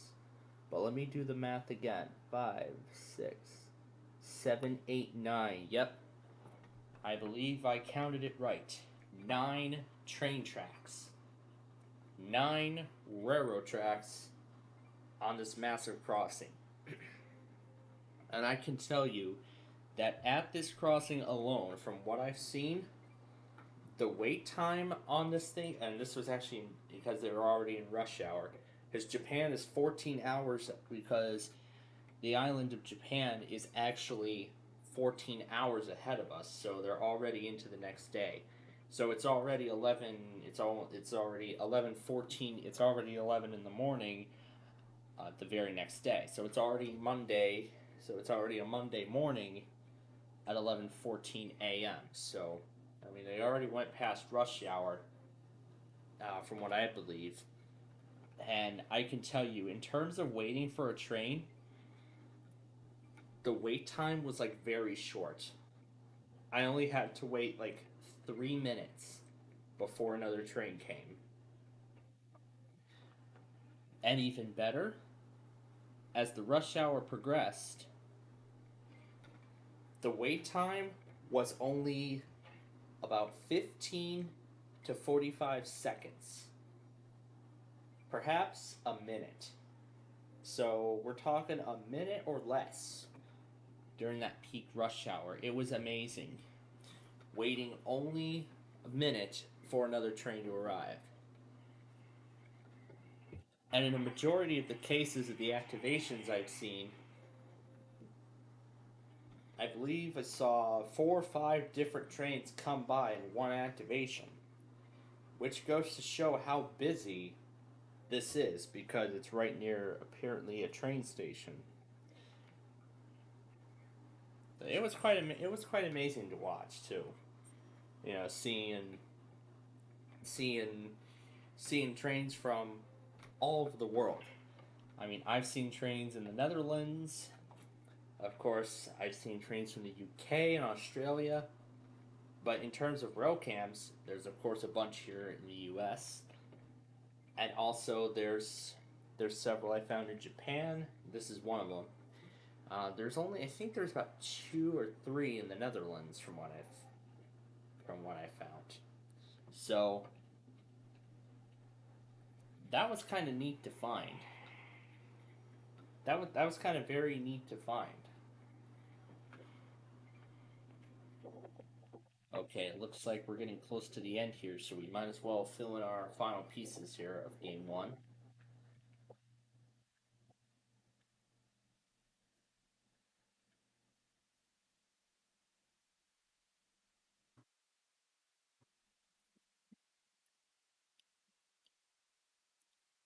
And the things have probably disappeared because the main content isn't showing.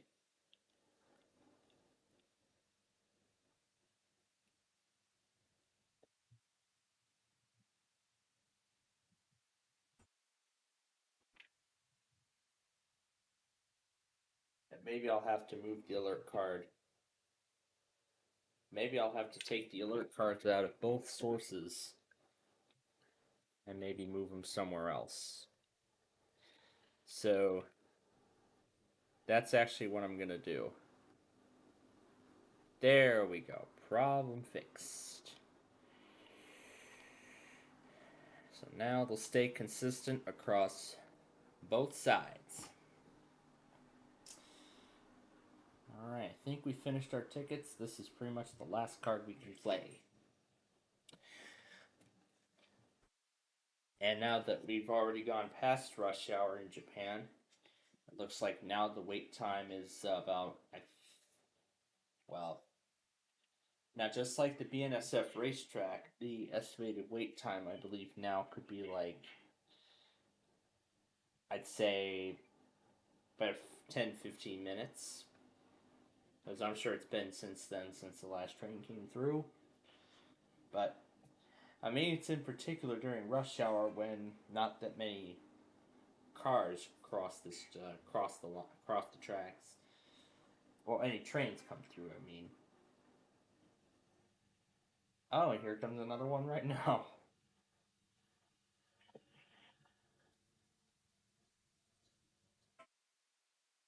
I wonder what kind of grade that is. Is that the same rubber grade from the U.S.?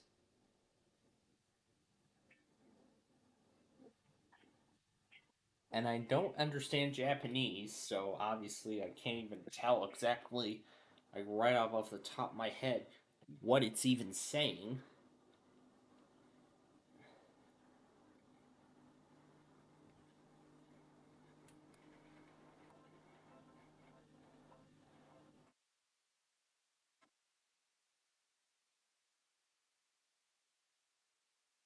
Sounds like the bells are out of a weird circumstance to have a train horn blown. Because it looks like the crossings are no horn. Because it sounds like the crossings are no horn zone.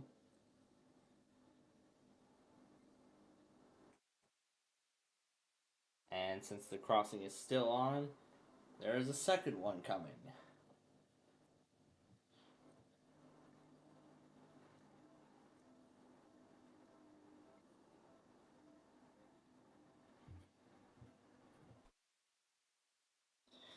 This is called the Japanese Morning Rush.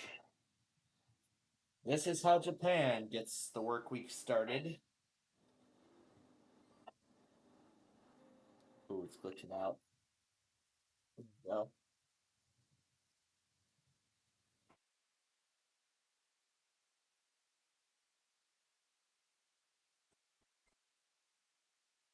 and the crossing's still on, so that means here comes the third one. Here comes a third one. I think the max. How much is the max from what I've seen on this line so far? And there's the third one.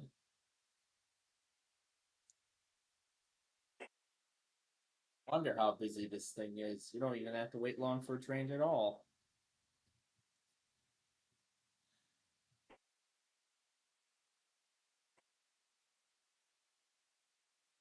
And that's it. And the gates go up pretty fast. Unlike here, unlike here in America. Yep. Unlike here in America, there was just a little train race in Fort Madison just a few moments ago.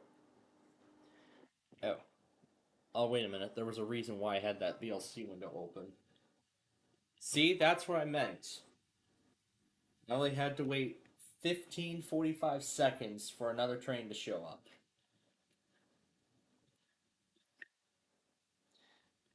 I think I mentioned about how true this was.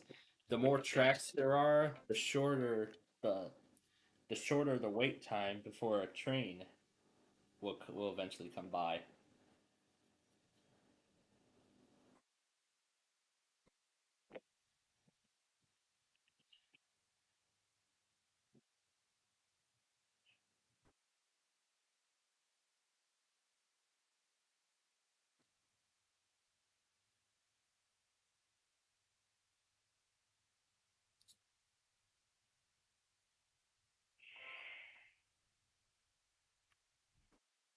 The bells actually sound quite a bit pleasant too.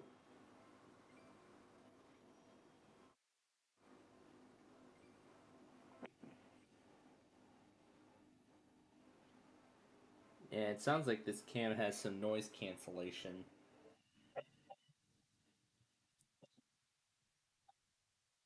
Finally, one from the closer track. The track closest to the camera.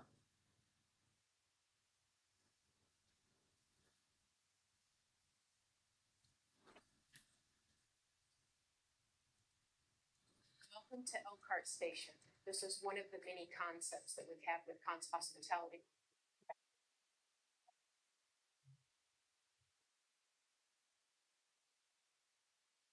That's it. Again. I've already been to Elkhart. Now it wants me to come back. How long? 83?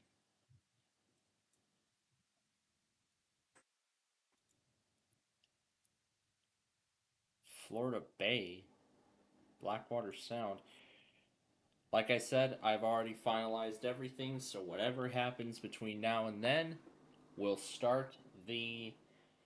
We'll officially start off the Monday video. So yeah, the Japanese rail cam, and I think that was really all that happened. So yeah, that's really it. As I said, there were still a bunch of leftover pieces of pizza. Well, unfortunately, and also, um, he was talking about the possible popcorn earlier this afternoon, earlier this morning. However, those plans have actually now been entirely, have now been entirely scrapped. Um, we'll probably make up for it, and we'll make up for it another time. Maybe next weekend, perhaps. Well, who knows? That depends on if there's enough demand. But furthermore, I'm still looking forward to Apt returning there for the first time in forever. And yeah, even though the watch is still in effect, I've already ended the video, so all of this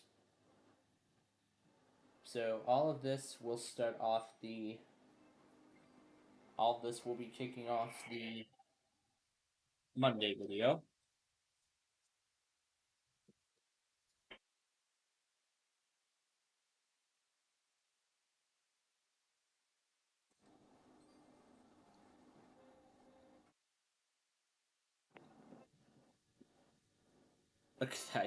They only got like 5 seconds. They only got like 5 seconds.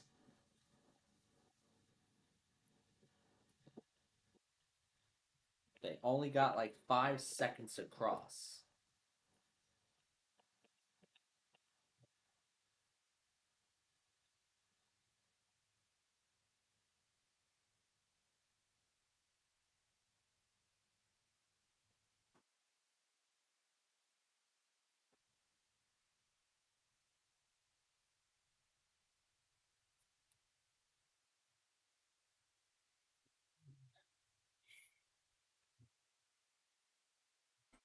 Now that I'm watching both US and Japan at the same time,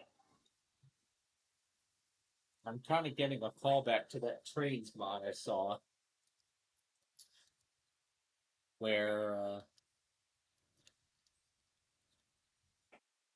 there was a fictitious railroad where both Japanese trains and US trains both run together on the same in the same country. I believe one in California is definitely no exception to that, because there was a mixture of Amtrak and Japanese freight and Japanese passenger trains. All right, one's down to 15. Do we want to risk calling on? Oh, we can easily play that one because I have 3 blacks. So, well, I spoke too soon. I mean, that should have been the move, but well, now I'm gonna have to go find these 6 blacks.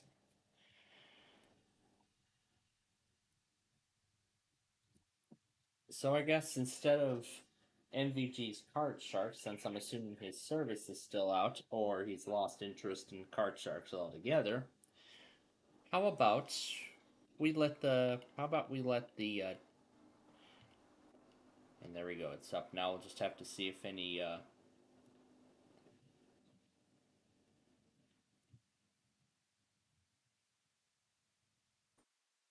if it's good, it's good.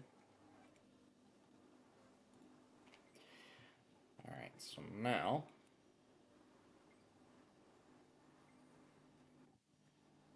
my goodness, I'm looking forward to rearing the one part where my father was just so excited over picking the letter K. That was fun. Alright. So, Deal or No Deal episode from this week. And then October 2nd of Wheel of Fortune. Oh, there we go. The other one is finally leaving. Well, I don't know why it took forever, but there we go. Now it's going. Now it's finally leaving the station.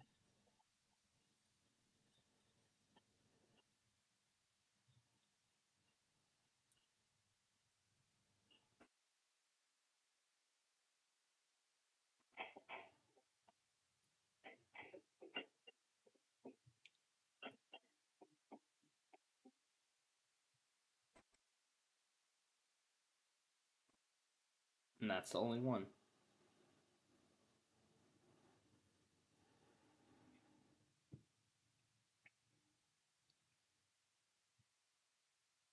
One's my main channel, and one's the other one. There we go. Okay. So let's see. It'll be.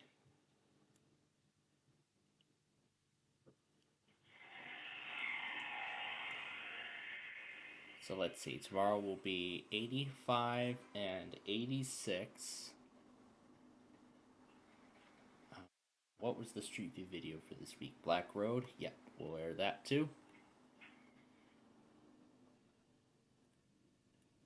No claims, I like it. Save that. And now let's start game number 3. So 86. And then also for this it'll be 25 and 26. Be 240 and 241. Alright, here are the routes we're going to play. Let's get started with game number 3.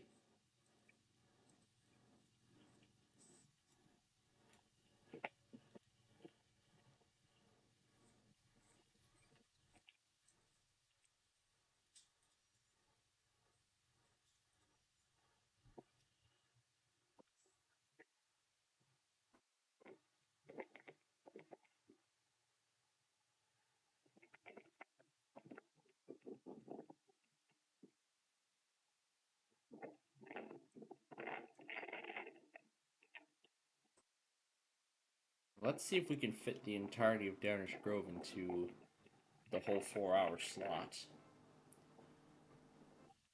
Well, we nearly can.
So I would also like to air Willow Springs Road, Joliet Road,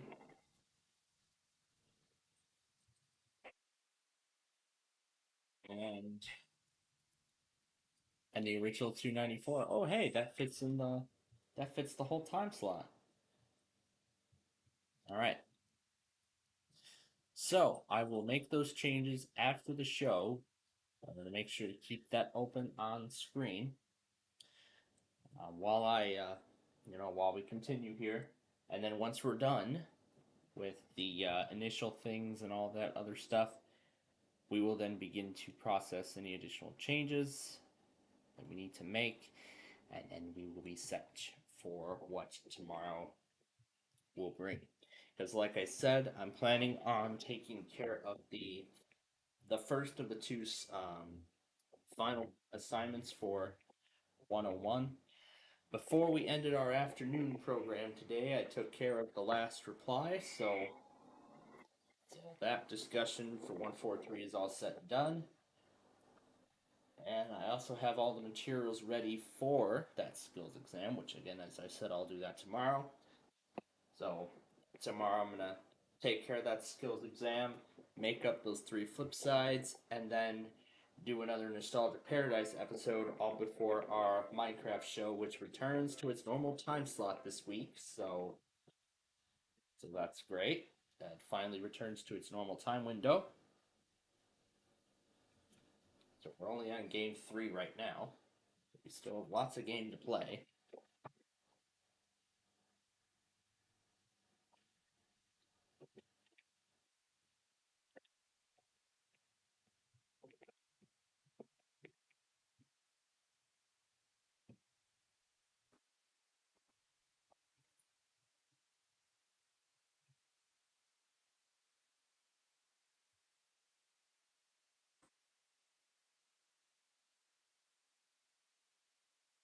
So it looks like we're having a challenge with Portland here.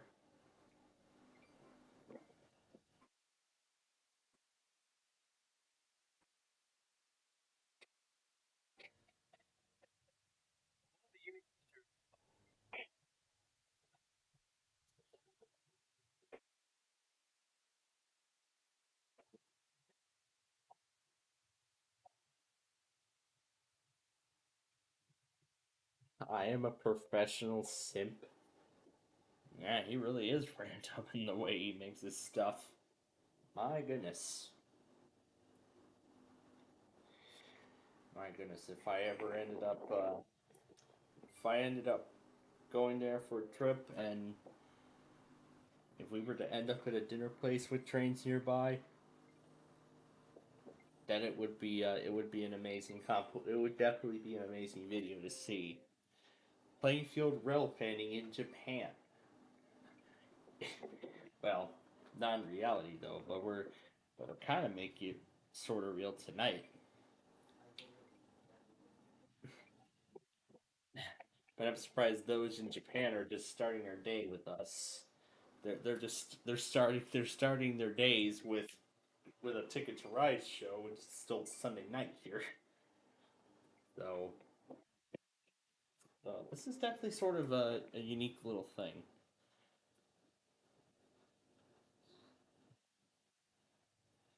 And the best part is, I don't even need to prepare a scroll, which is even better. Now all I just need is the card that says today at 4. I can switch it out with different cards and whatnot. That's really it. I don't need to say today's Monday, October 3rd or anything like that. Because now here I see the date. Because now you all will see the date and time in the bottom right, like a lot of stations do. Well, not during their primetime programs, or rather during their newscasts. So it'll be sort of like that, but yeah, kind of like what we're doing here too. So that's even better. Anyway, oh, we didn't put that last piece on. There we go. Now Portland and Nashville's done. And we're going to get to game 4 momentarily. And the Miss General is going great.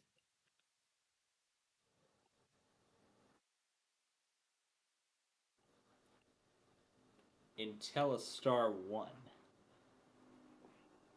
And they're just talking about a bunch of weather things and whatnot. Yeah, old Weather Channel stuff from back in the day, and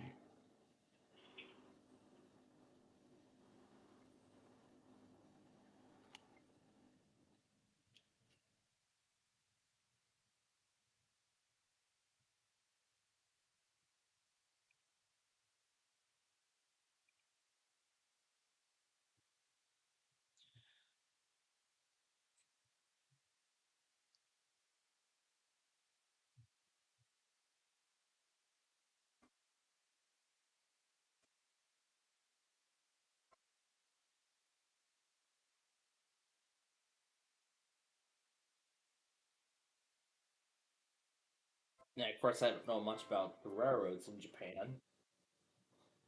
Because again, I don't normally do this kind of overseas thing.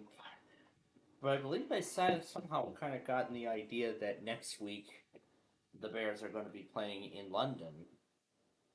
And in fact, my father actually saw this afternoon's game, saw this week's Bears game while he was at work. He had the apparently he had to do the day shift today, and I heard the story while we were having dinner that they turned every TV over to the Bears game. They even paused. They even stopped the music. They even stopped their music track that was playing over the overhead speakers so that everybody could watch the game.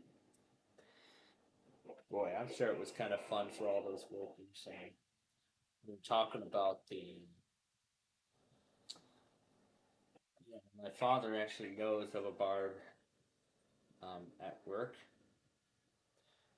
And I think I was talking with my mom about her Barb, the one who, um, yeah, the Barb that got hooked onto the floor on Fox. You know, when we started doing it.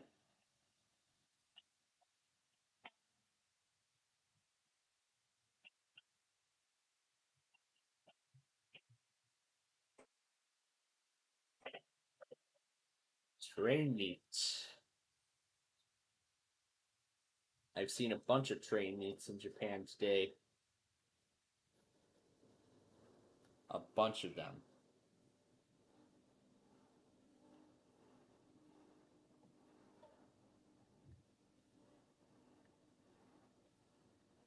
That's that.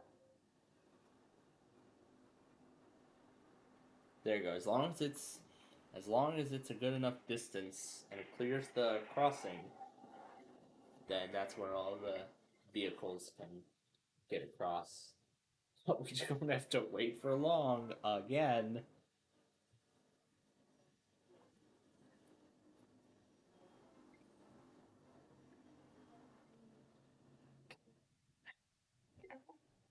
And of course, we didn't even have.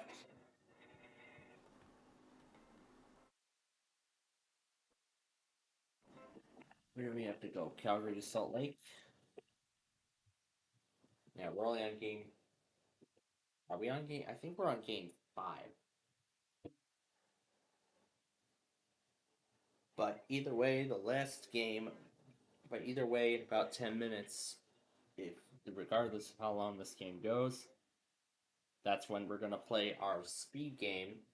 We'll then go back on all this stuff, and then that will be the end of it.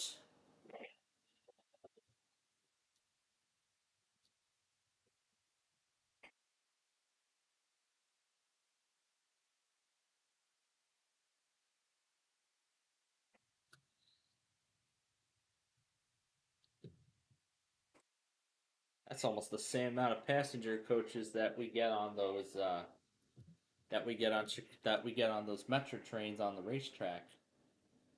But there's usually, I think, a max. I think the minimum amount of cars I've seen on those Metro BNS sub trains, I think it's like 6 or 7, from what I've counted, 6 or 7. And the max I've seen, I think it went up. I think at one point I saw the max was like 12. I think I saw like 12 passenger. I saw 12 double deck passenger coaches on the metro trains. Before the minimum I've seen, well, I haven't seen them in person, but the minimum actually I've seen is 5. those who may remember the Lockport video from a couple weekends ago.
And they're headed off to bed now, and just in time for another one. Alright. Let's finish this game. Ah, did I miss it? Yes, it did.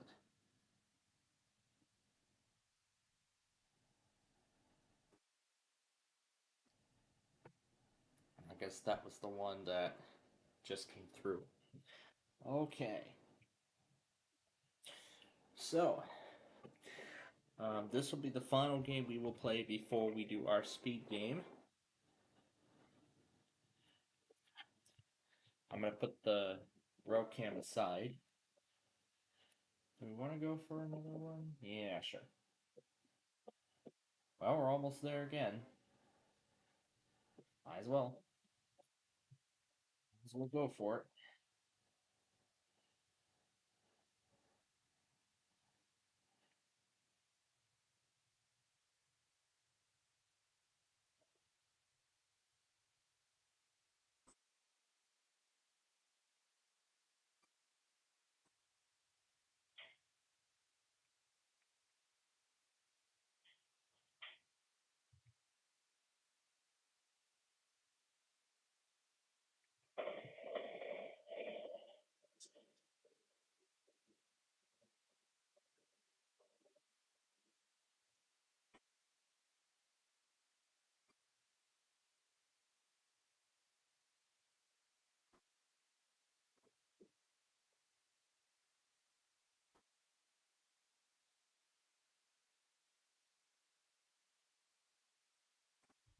I might try to put this Japanese cam alongside the plate of tomorrow.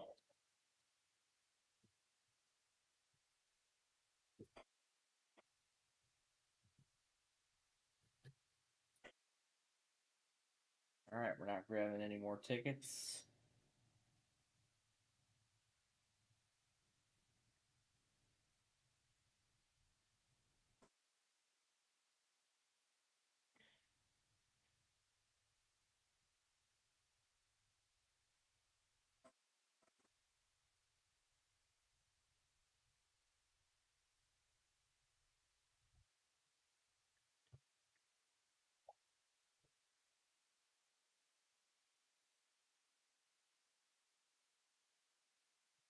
And I can see the drawbridge lights are constantly flashing. Probably means the bridge is shut down.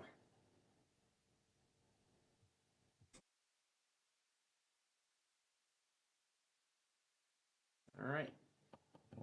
So, let's go ahead and add up the totals.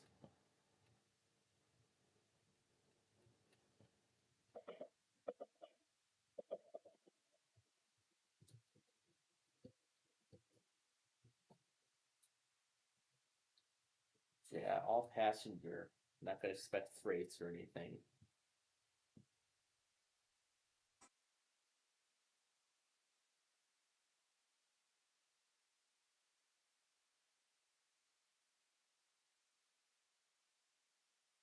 Already kind of picturing if one day, for some odd reason, a train from the United States shows up in Japan.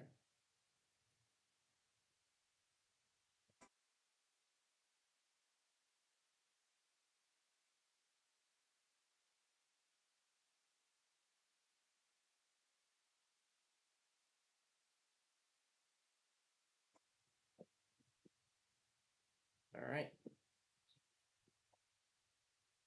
So there we go. There's our winner for that game. And now it is time to play our speed game here. Let me first acknowledge all messages. Increase the speed to 3. And here are the rest we're going to play for our final game tonight. Okay, we're all set. The speed game starts now.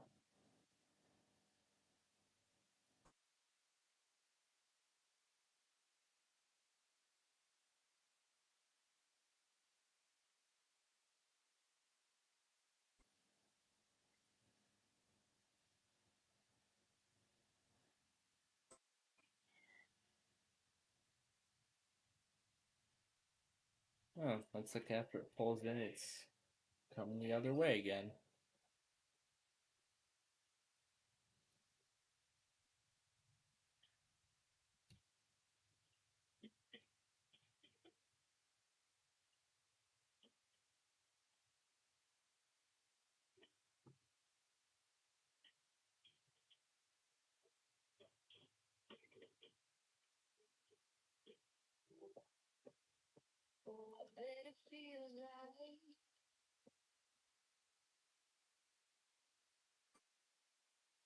And then there's the other one from earlier.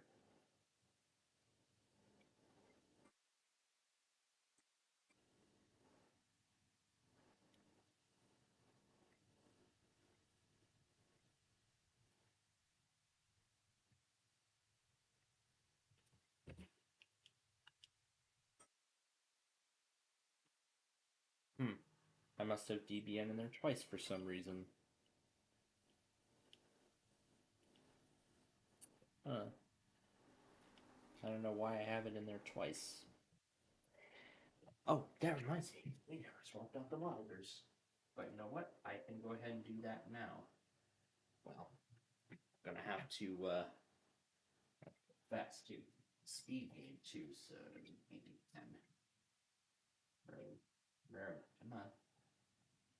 There we go. Release one. Where's the other one? There it is. All right, perfect. We've saved the config. Now all I need to do is restart the station and we will be set.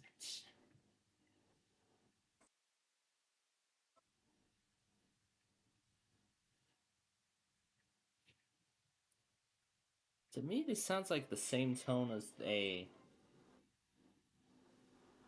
General Signals Type 2 electronic bell, the same one that that I find a lot across the racetrack. And speaking of the racetrack, I actually found Metro 164's new video of Lagrange, and I actually found out that the Lagrange road cantilever has been upgraded. Well, one of the two cantilevers were upgraded. That is, only the cantilever and on the immediate downtown side was upgraded. The gate mechanism that was there originally is still in place. Now, not sure what's going to happen to the other cantilever. I'm sure that's going to get replaced as well. But I'm sure we're going to see that occur. But I'm sure we're going to see that occur in the months ahead.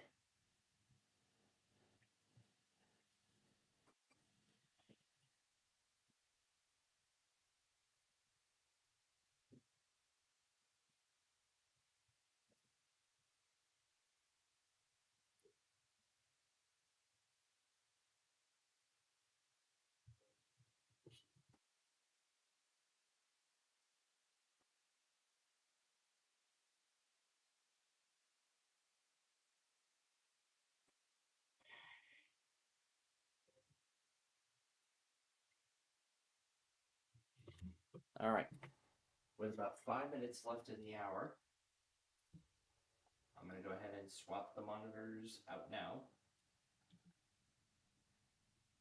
If it yells about too many things, I'll fix it. And I'll just temporarily remove some stuff from Champagne.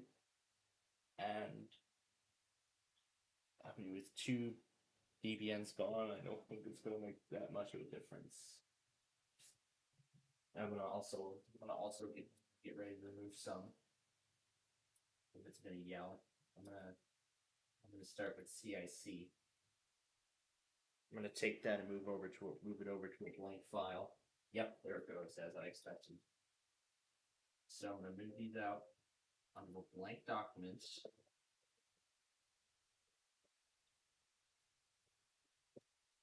All right, let's see what happens now.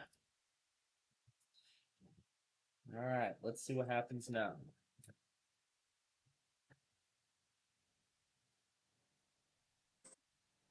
Yep, there we go. That was all I needed to remove, and now it is up and running again.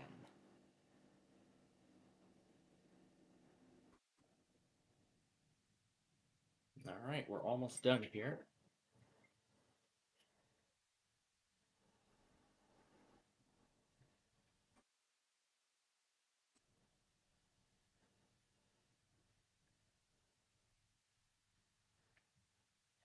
All right, slow it back down. All right, and while the totals add up, I'm going to go ahead and get the stations on and ready. So JLQ, UPF, CMM, GKL, and GMV.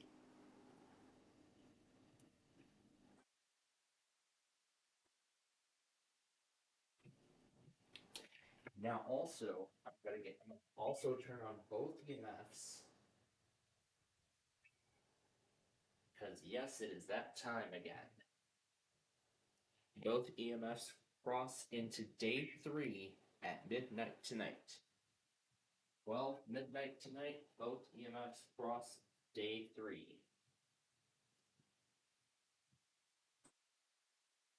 So Lobot gets the 10-point bonus and wins the game. That is a wrap. I'm going to take this offline because I don't need it right now. Okay, so with the Sunday stuff now done, now to do some final tasks. Clear the remaining stuff. Clear that up.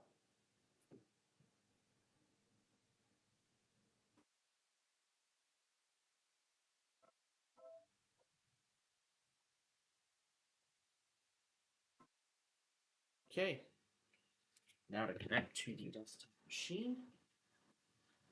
And we will get the Monday test party started here tonight.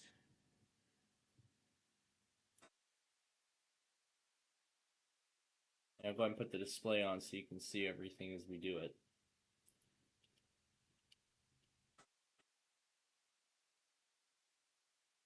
Before it comes time to find DBN and move that into the confirm section.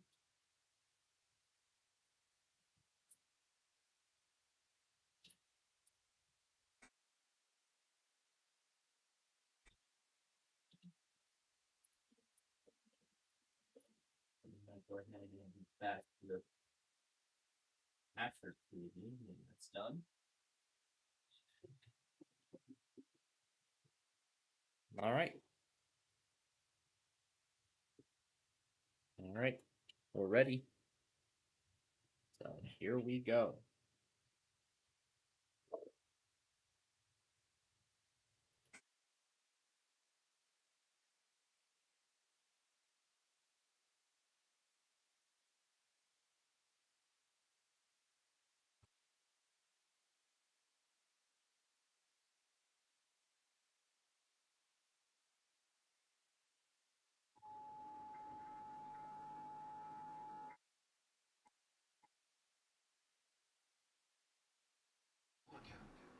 For the following counties in Pennsylvania, pale and green, and the following counties in West Virginia, Monongalia, and Preston.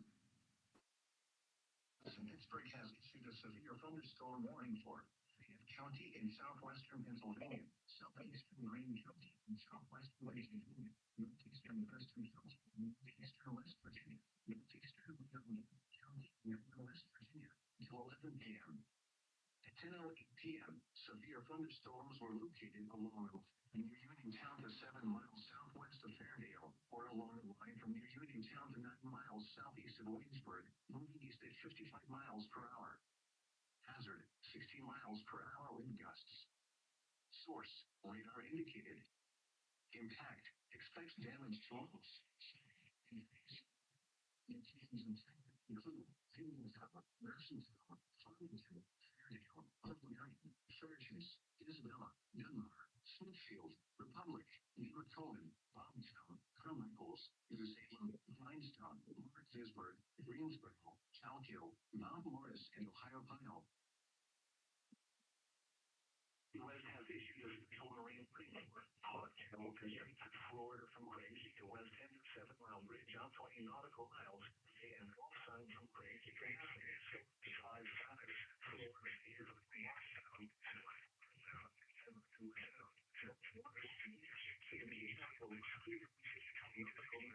And beyond 5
All right, that's that done. Now let's see if Caleb's funding thing is done.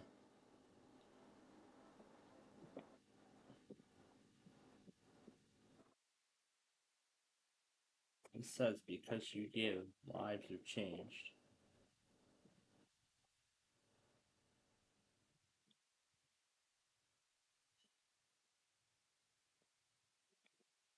I think they might still be asking for money, but I'm not entirely sure. Okay, so let's go ahead and get this inserted here.